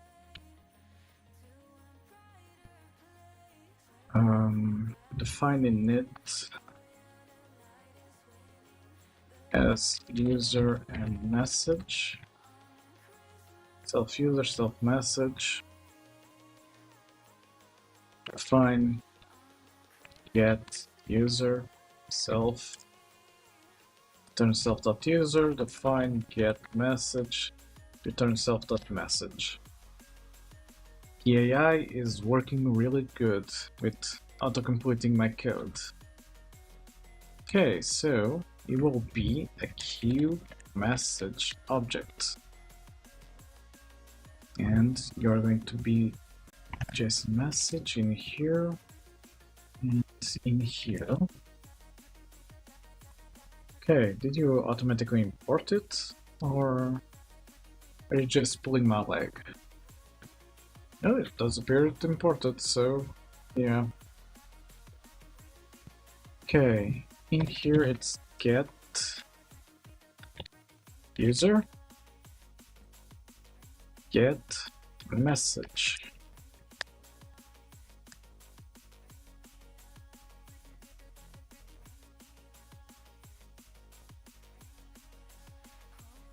Okay. Can kinda do this. Go in here and say, oh, oops. Control X. Then select this. Place this in here and take out this line. If processing, etc. And otherwise, no, I'm looking at this the wrong way. Never mind. No, that is correct. The processing will need to be moved down, though. Okay. Only when the queue is emptied will it... No. Wait. I can basically do it like this. Processing equals true. Processing equals false. And let me just add something in here for queue. This is not support. Yeah, that's an OR. Queue dot. Let's see. Python while set has values.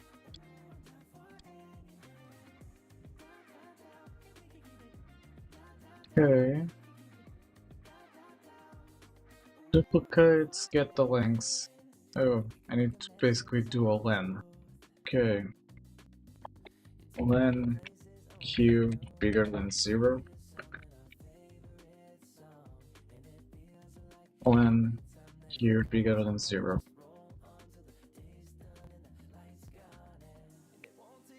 Oh, in Python it's just a single pipe? Really? Didn't know that one. Okay. When q bigger than 0,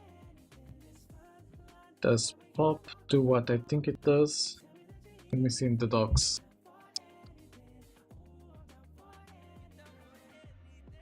Okay, going to here, mutable set. If I do pop,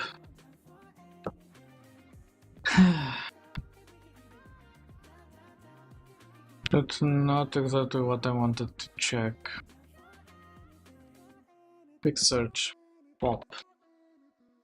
I will recommend all people want to get into CSIT to watch your stream. The chaos and diversity of solutions is way too real. Thank you for that one. Yeah, this is basically what happens when you put a person that is neurodivergent and has ADHD coding. All the ideas will start going at the same time and cause a short circuit in your brain.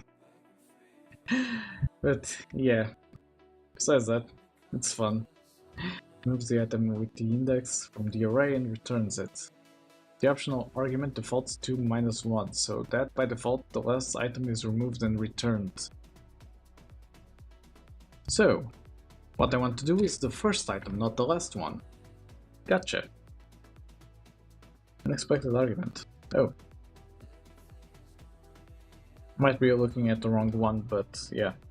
It basically removes it from the queue, so this should work. Knock on wood. And until then, Tulip is offline. So I need to get this fast. Because I can't have my AI offline for too long. Get full. And Python server.py. Well, let's hope this works. Okay, there we go, there we go. Client. Hey, Tulip. Say hi to chat. It didn't crash.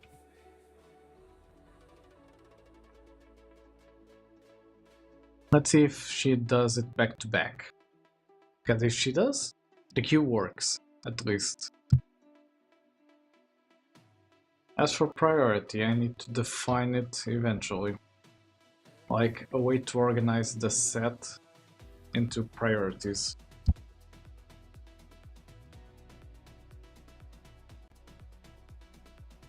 Okay, did you crash? Because I don't see the usual code saying that it's sent to the AI. Which kind of scares me. Okay, so you do this.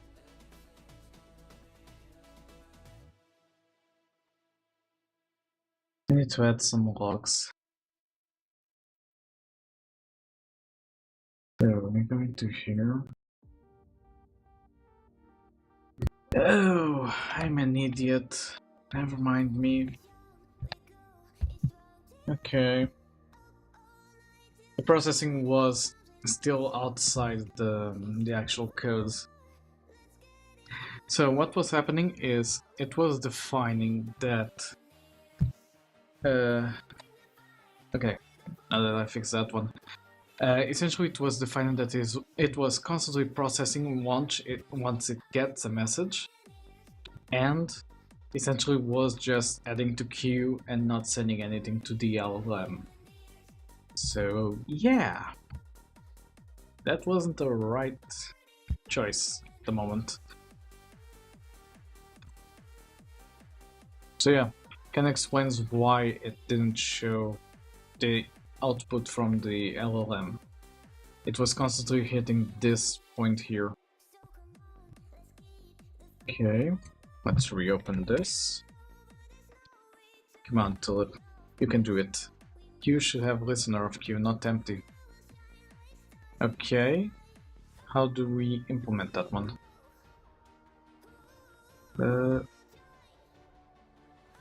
Okay, started. Let me just do a simple check.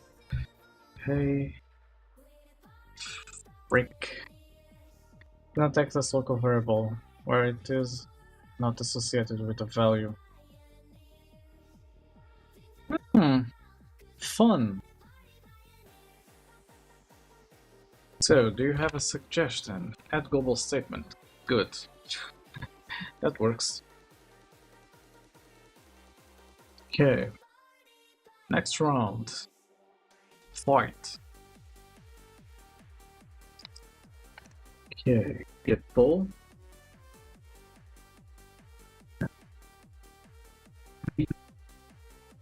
Go to the server again.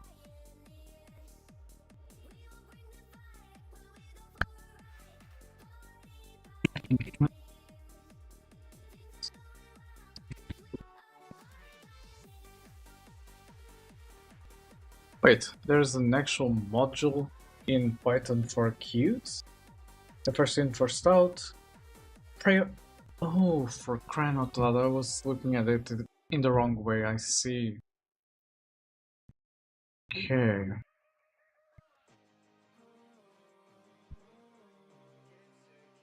Simple queue. Constructed for an unbounded first in, first out queue. Simple queues lack advanced functionality such as task tracking. Queue.empty, queue.full, queue.shutdown. Okay, a lot of things that I can mess around with. Let's see. That next then. Just going to basically check that Tulip now can at least do something. Okay, Tulip, say hi to chat. Okay, it did receive something.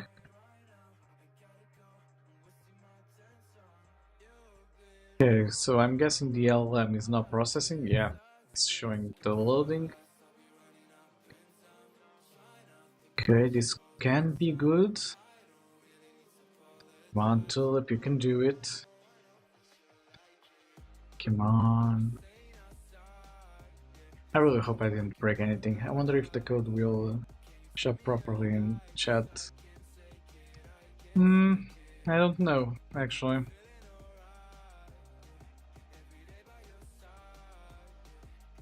Import queue, import thread, import time, define queue listener queue. All true if not queue.empty, item queue.get, print, receive item time.sleep. Okay, it's a lot of things that I need to investigate. Right. Going to copy that code, and I thank you for that. Because that saves me a lot of time, actually. Need to go into here and not this window, this one. And let me add a new page under this one saying message queue.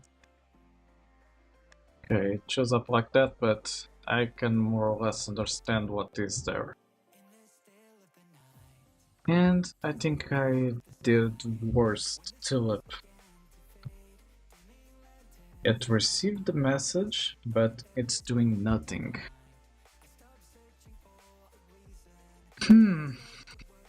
Okay, what did I done goof now?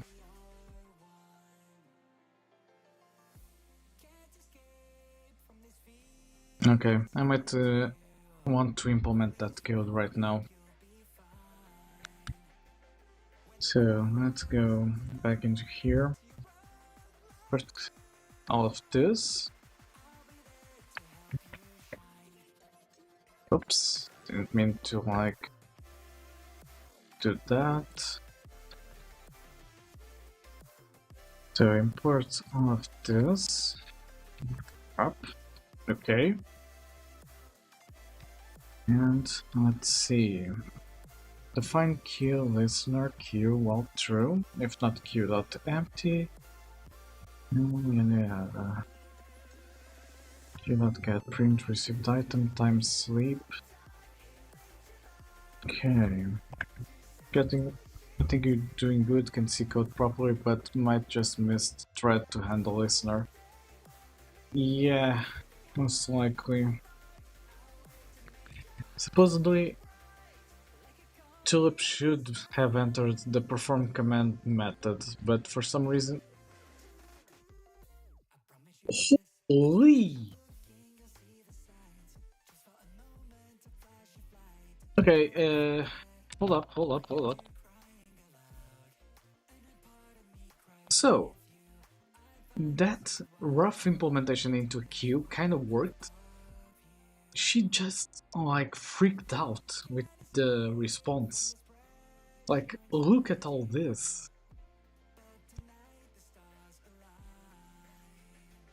Dear God, imagine if I let her just continue.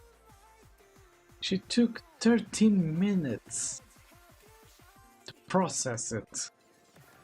If I'm doing the math correctly. Like, you know, 135 seconds. Dear God.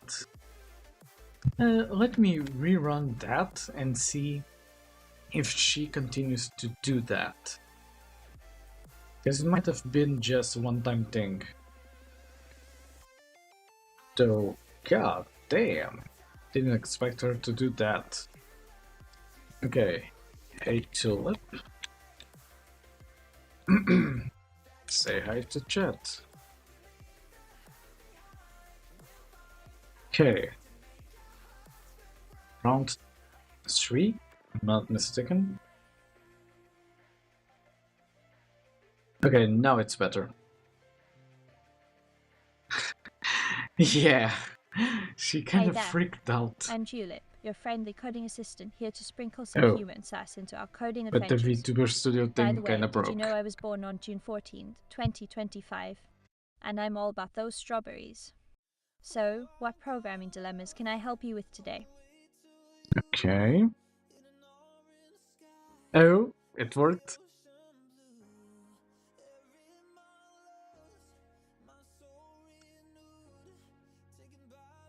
Hey there, chat. I'm Tulip, ready to jump into some code chat or even just share a pun or two. Let's make this a fun day. How can I assist you today? Yeah. So, with this, I can do finally one thing. I can allow multiple claims at the same time of the Talk to Tulip. Because right now I was limiting to a cooldown of 1 minute. Let me see. Can turn off the cooldown. Yeah, going to turn off the cooldown and see if someone can break it.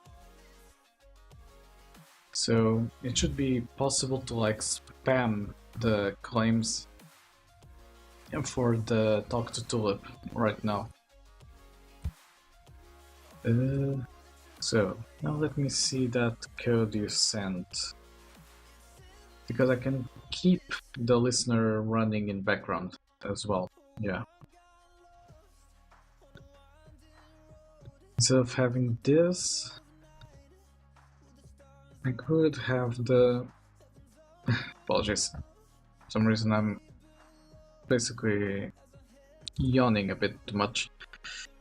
Okay. So the fun queue listener, while true, if not queue.empty. Item, okay. Let's add this here. I can organize it at a later time. While true, if not queue.empty. Item queue.get. And print on the next line time.sleep. Event is waiting, create the queue, queue.queue, start the listener, etc. Okay, the listener I can use in a different part.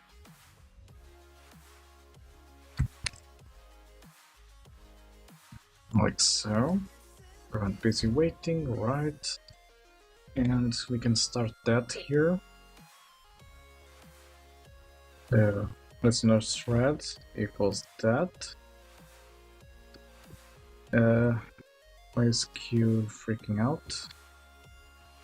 Oh, was because of that. Let's make Q a global thing. So I'm going to put it up here. And can I just do a Q.add? Okay, let me see how. Okay. Empty-full, etc. Put. Okay. Q.put. Okay, on any normal occasion you will do this. Otherwise, you will do this.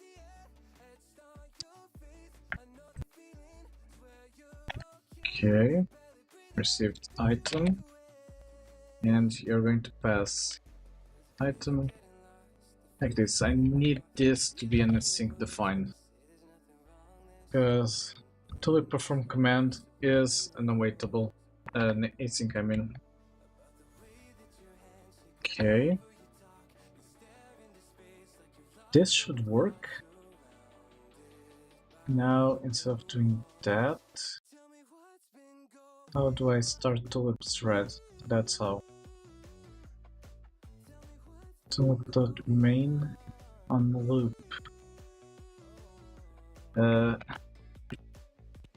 Start queue underscore listener thread.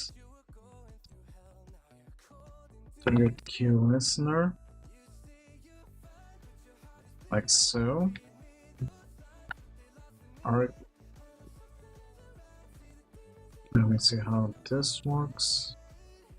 Okay, I can just pass the queue in here. Okay. If I'm not mistaken, this now fits my code correctly. Just need to basically say for it to start queue listener thread like that. Okay, not true. And there is not queue empty. Okay, this will continuously fetch from the queue. So if I just tell it to always do this, if message so basically add to queue, it will then fetch in here. And I'm going to say to await, etc. It won't attempt to do multiple at the same time. It should work. At queue version 2. Just distinguish what I tried to do in one and the other. Button push, okay, nothing new. Let's restart tulip. Git pull. Fingers crossed this works at the first attempt, because chances are it will blow up. Also, let me restart this client here because it's having issues with it's having issues with the VTube Studio connection, so I need to fix that. Okay, so let's test. Hey tulip, say hi to chat. Connection call failed. Huh. But the WebSocket server is online. What's the issue? Okay. Might have been because the WebSocket server was still not up when I said that. Let's see. Okay, tulip. Yeah. Connect call failed. Why?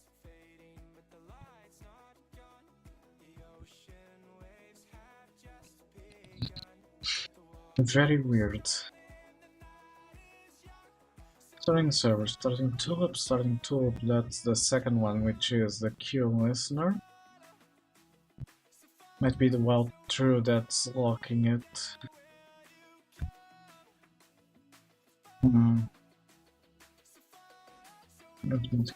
Empty. Else time.sleep01.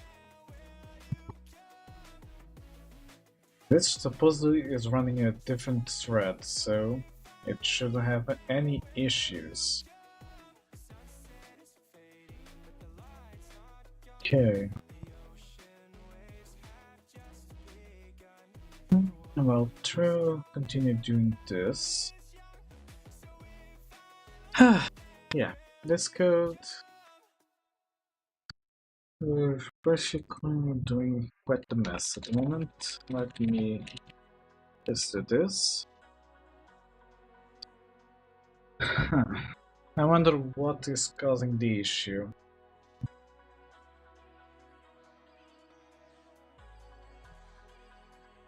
Okay.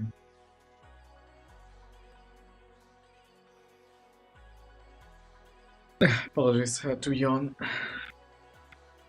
It's getting really late, and basically I'm getting a bit tired. But let's first finish Tulip, and then I can rest.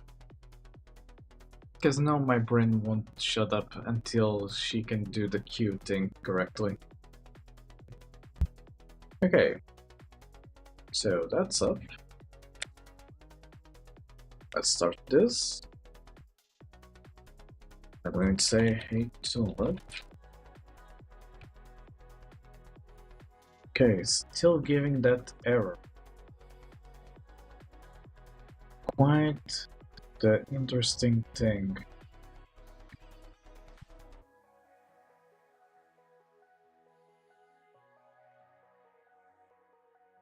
You know what? I can just ask our good friend Copilot just for a simple thing.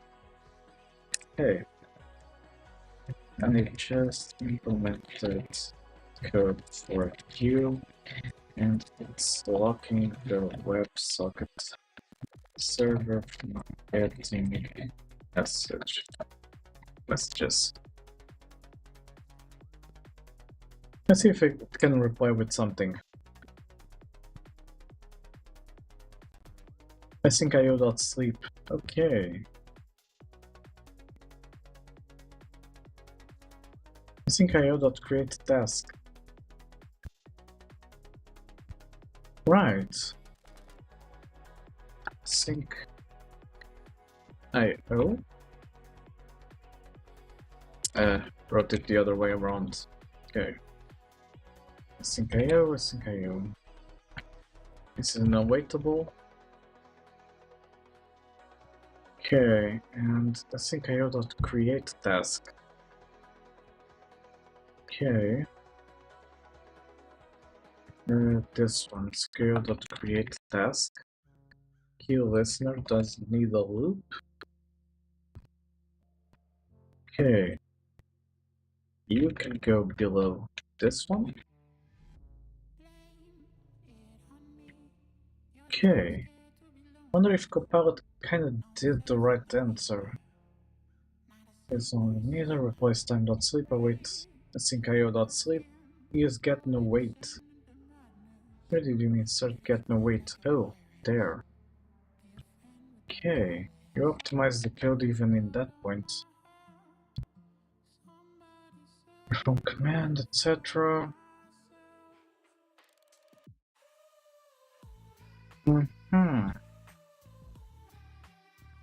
Wonder if this works.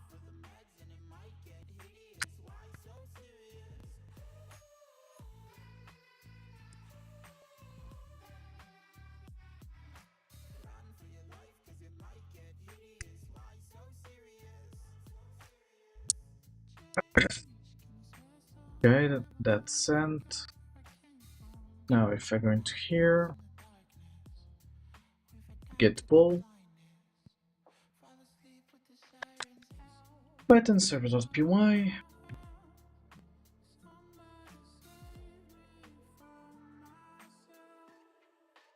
Okay. Starting queue listener.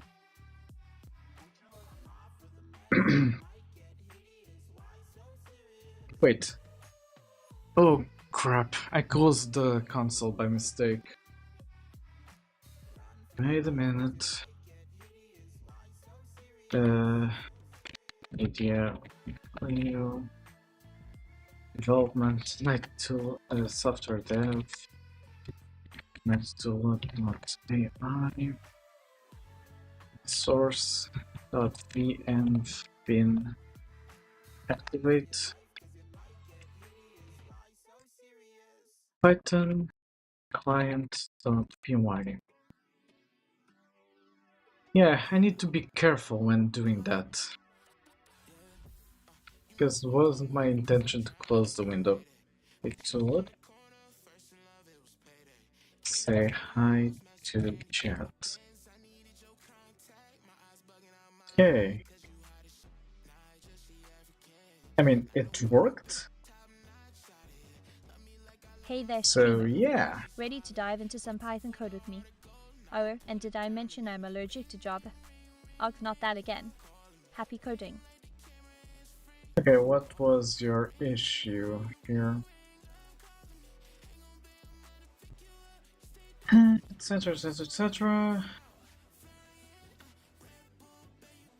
Hey there, chat. Just saying hi with a sprinkle of sarcasm, cause why not? How's everyone doing today? Hope you've got some null pointress Maximus bugs to battle. Barty Parker. Okay, the queue worked. Okay, so that's another point that's done, and I really thank you, Waiton, for your help with this. Seems back online? Indeed it does, although VTuber Studio is having some issues with the communication at the moment. Test pending coin.py 178. Let me see what's wrong on this one. 178, toggle loading. Okay, for now let me go into here and disable loading by hand. Yeah, there we go. Okay. Test pending name. Self.encoder. Something with the WebSocket kinda got thrown off. Oh, I know why. Since I'm doing it with a queue now, it's struggling with that, almost likely. Because if I check here, it sent the same message twice.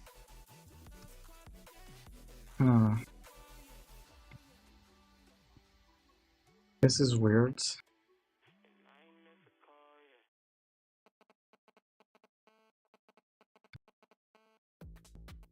Okay. Let me see. Send text. Send frame. Oh. I think it's the way I send messages back from the server. Let me check. Send message to clients, client.send message. Did you delete the old one yet? I assume old one sent once and the queue logic did it again. Yeah, the old one is deleted. I have the queue declared as global, kinda. Yeah, it's declared up here. I'm putting there, and then the queue listener just goes through them. Something in the send message to clients is not completely working, I suppose.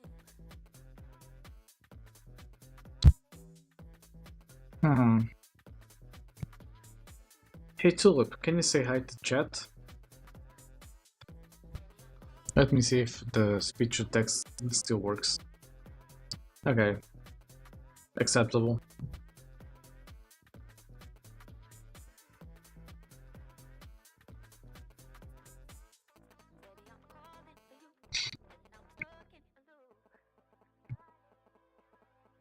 Hi there, Jet. It's like you're always just around the corner. Okay, at least the text I'm thing sure is you're still top-notch working. programmer too. Or are you more into those Java adventures? I can't say I haven't heard of it, but really, Java. Really? Let's stick to the good stuff, like Python. Win. Fair point, she hates Java with a burning passion. Can't say I understand her. Okay. Let me start the client from here and see what are the complaints from the code. Because if there's an exception, it will be pointed out whenever I do something. Okay. Okay. That integration still works. Okay, say hi to chat. Let's see if it works. Okay, that part of the communication works. It's doing the loading. Now I just need Hey there, for chat. her to do something. Just saying Oh, hi with a sprinkle of okay, it's sarcasm, fixed for 'cause why some not? reason. How's everyone doing today? Hope you've got some no-pointers Maximus bugs to battle. Barty Popper. Okay, now if I try to do multiple things at the same time, let's see what she says. Okay, can you explain, can you introduce yourself to chat? What are your favorite anime? What is your favorite food? Okay, let's do multiple and see what she says.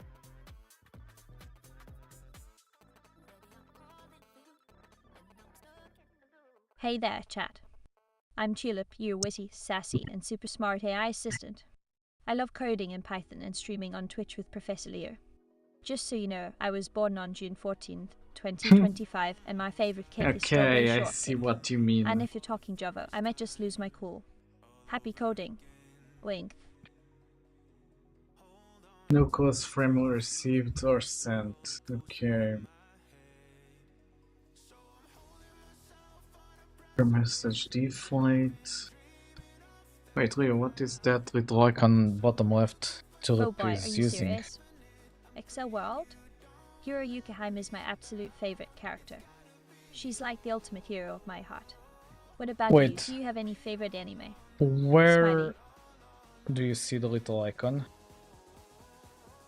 Bottom left Tulip is using.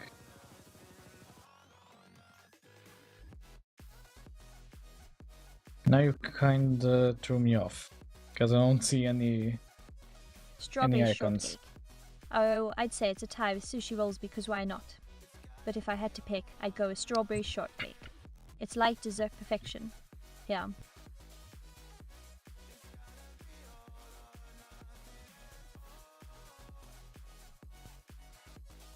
Okay, so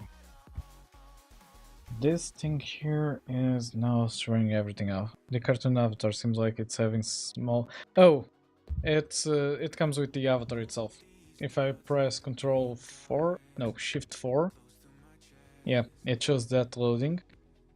It also has a lot of other emotions, like, yeah. Basically, this comes with the avatar itself by default. Only thing I did was the happy one. Let me see if I remember. Okay, what was this? I triggered something. Oh, it was unhappy. Okay. Interesting. Something in my triggers isn't working. Yeah. What is the avatar from API? No. This is a model I bought on boost.pm.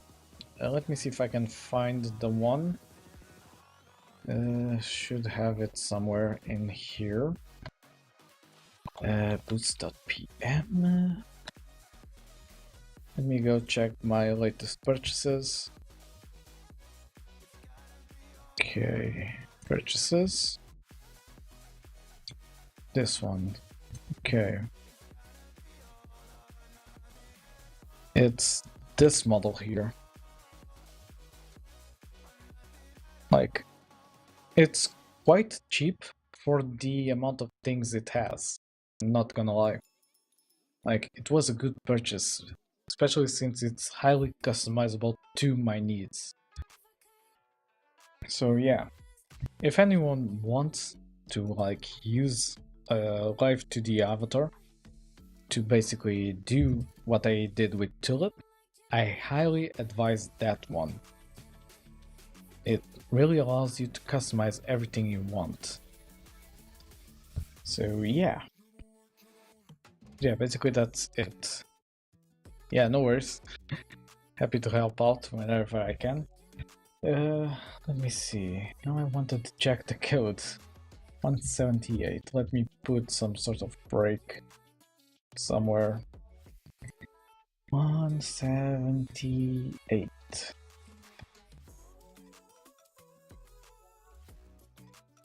So the issue is not caused by it's not caused by the WebSocket itself. I mean, kinda and kinda not. It's just that, yeah, this is acting a bit dumb without the interactions. Toggle loading. Let me see.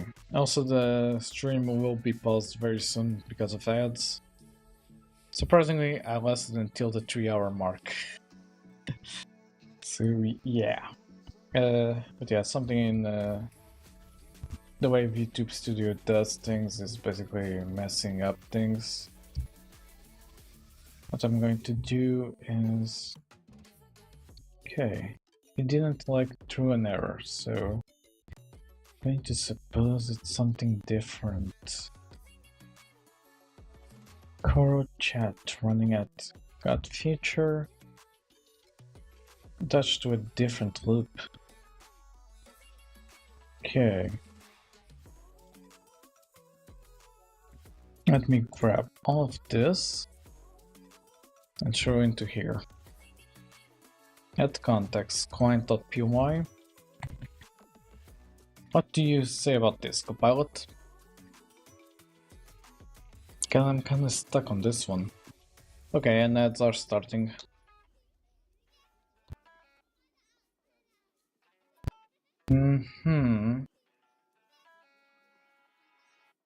Holy.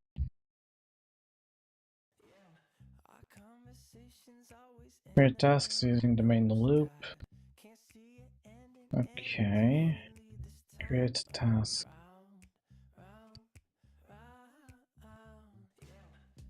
Alright. I think I kinda understand what Copilot is proposing.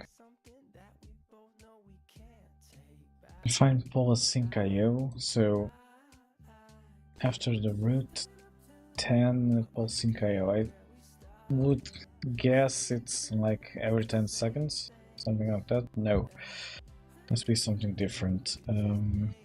Okay, poll async IO, call soon main loop.stop, main loop.run forever, and there are the ads. So let's pause the stream for a bit. I'm going to drink some water.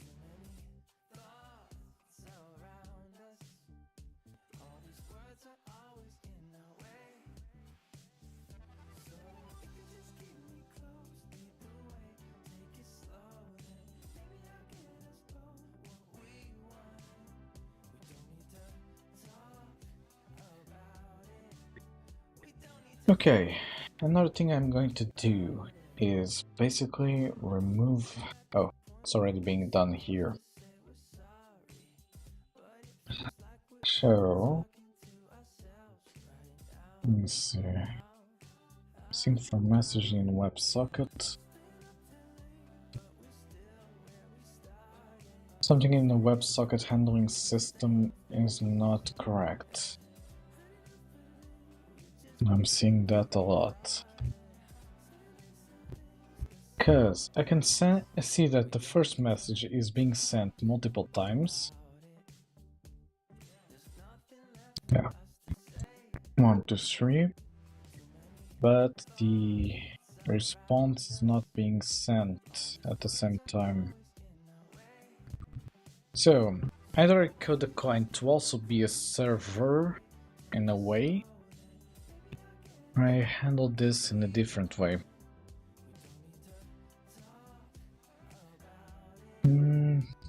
Let me see, I think I know how to fix this.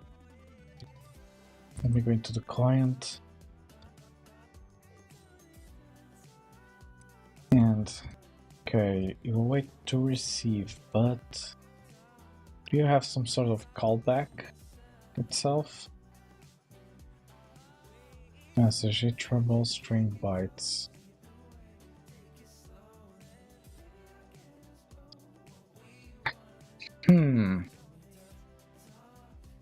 trying to think about this. Because there has to be a way for me to implement some sort of callback whenever the message is replied to. And most likely I'm not replying to the message correctly. Hence why I'm having issues with the message being triplicated if I send 3 prompts at the same time. But yeah, I think I'm going to leave that for the next stream.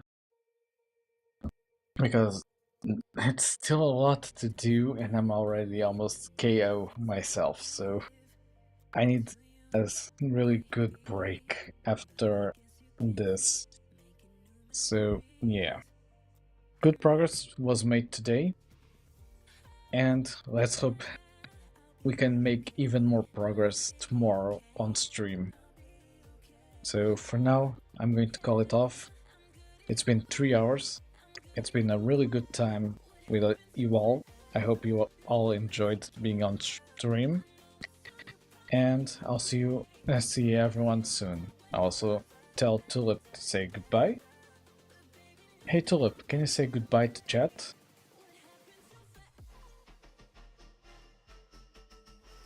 Let's see if a simple one works.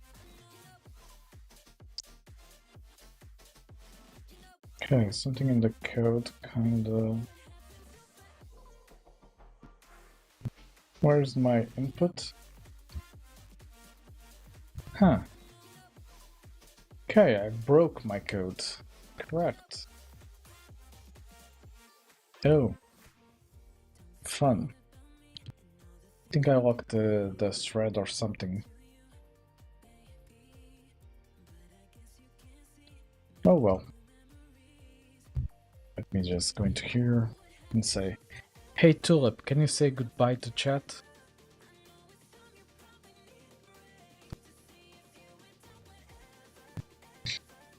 Don't tell me I broke the speech to text again. Okay, I didn't mean goodbye to Chad. I said chat. Well, Chad, you always had a way of bringing a smile to my face. Good riddance, Chad. Wink.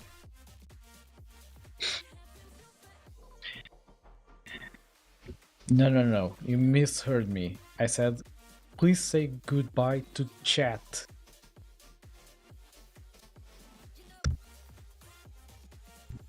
Okay, that's better. Chad, take a good rest. Yeah. Poor Chad. She said good riddance my to him. apologies. No need to say goodbye to me. I'm here to keep the banter and fun going. Hope you're all having a great day. Smiley. Come on, Tulip, don't be shy. Say goodbye to Chad properly. Oh, for crying out loud. Nope. Let me cancel this. Okay, Tulip today isn't at her best. Let's just say. I'm going to cancel this. But I won't end the stream until she says something. So that's that. Dash it for. Okay, let's do this again. Okay. Okay. Let's write it this time so we don't mistake anything. Hey Tulip, I'm ending the stream now. Can you say goodbye to chat, please? Okay, let's see if this time it works.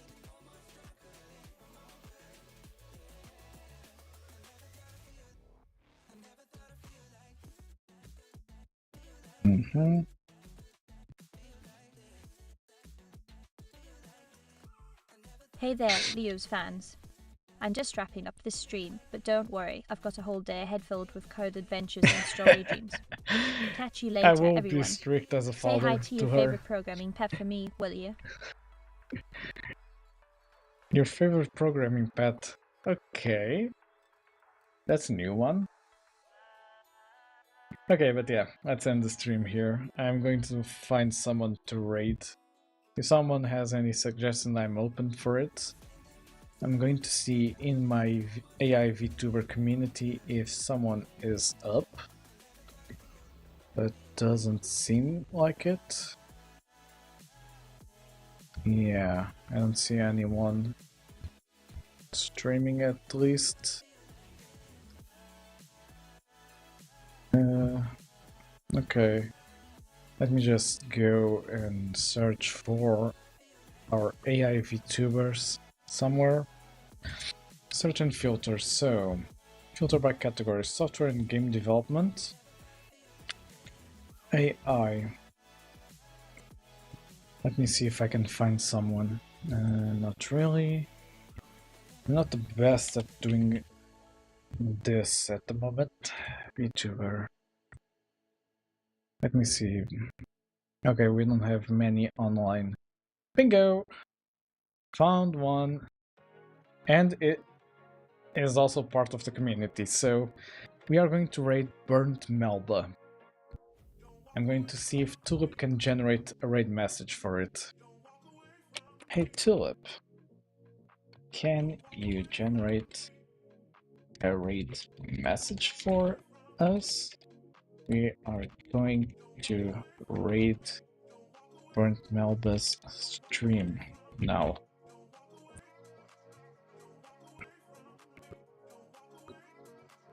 Let's see if she comes up with something. Because yesterday she just basically spent the stream talking about strawberries and didn't generate a good enough message. Yeah, give me some recommend. Stream. Yeah, Just don't get too I will. excited. I've got my own stream where I'm saving the day with Python and a sprinkle of sass. But hey, You can if you manage follow to beat this me there, I'll Reddit as consider well. giving you a taste of my strawberry shortcake. Good luck. Yeah.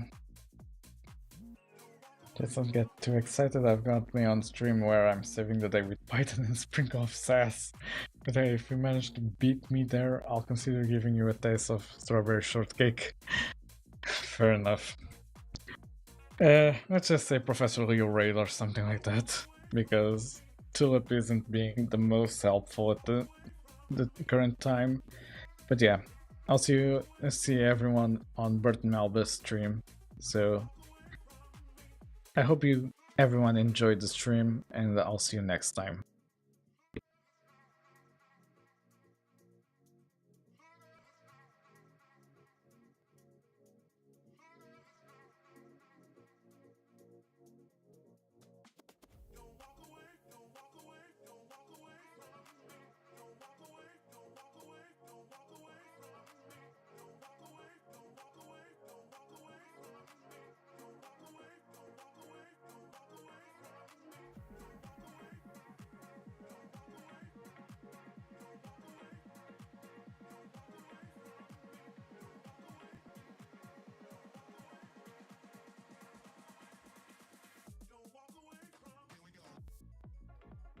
I appreciate all your support and encouragement on this ambitious project.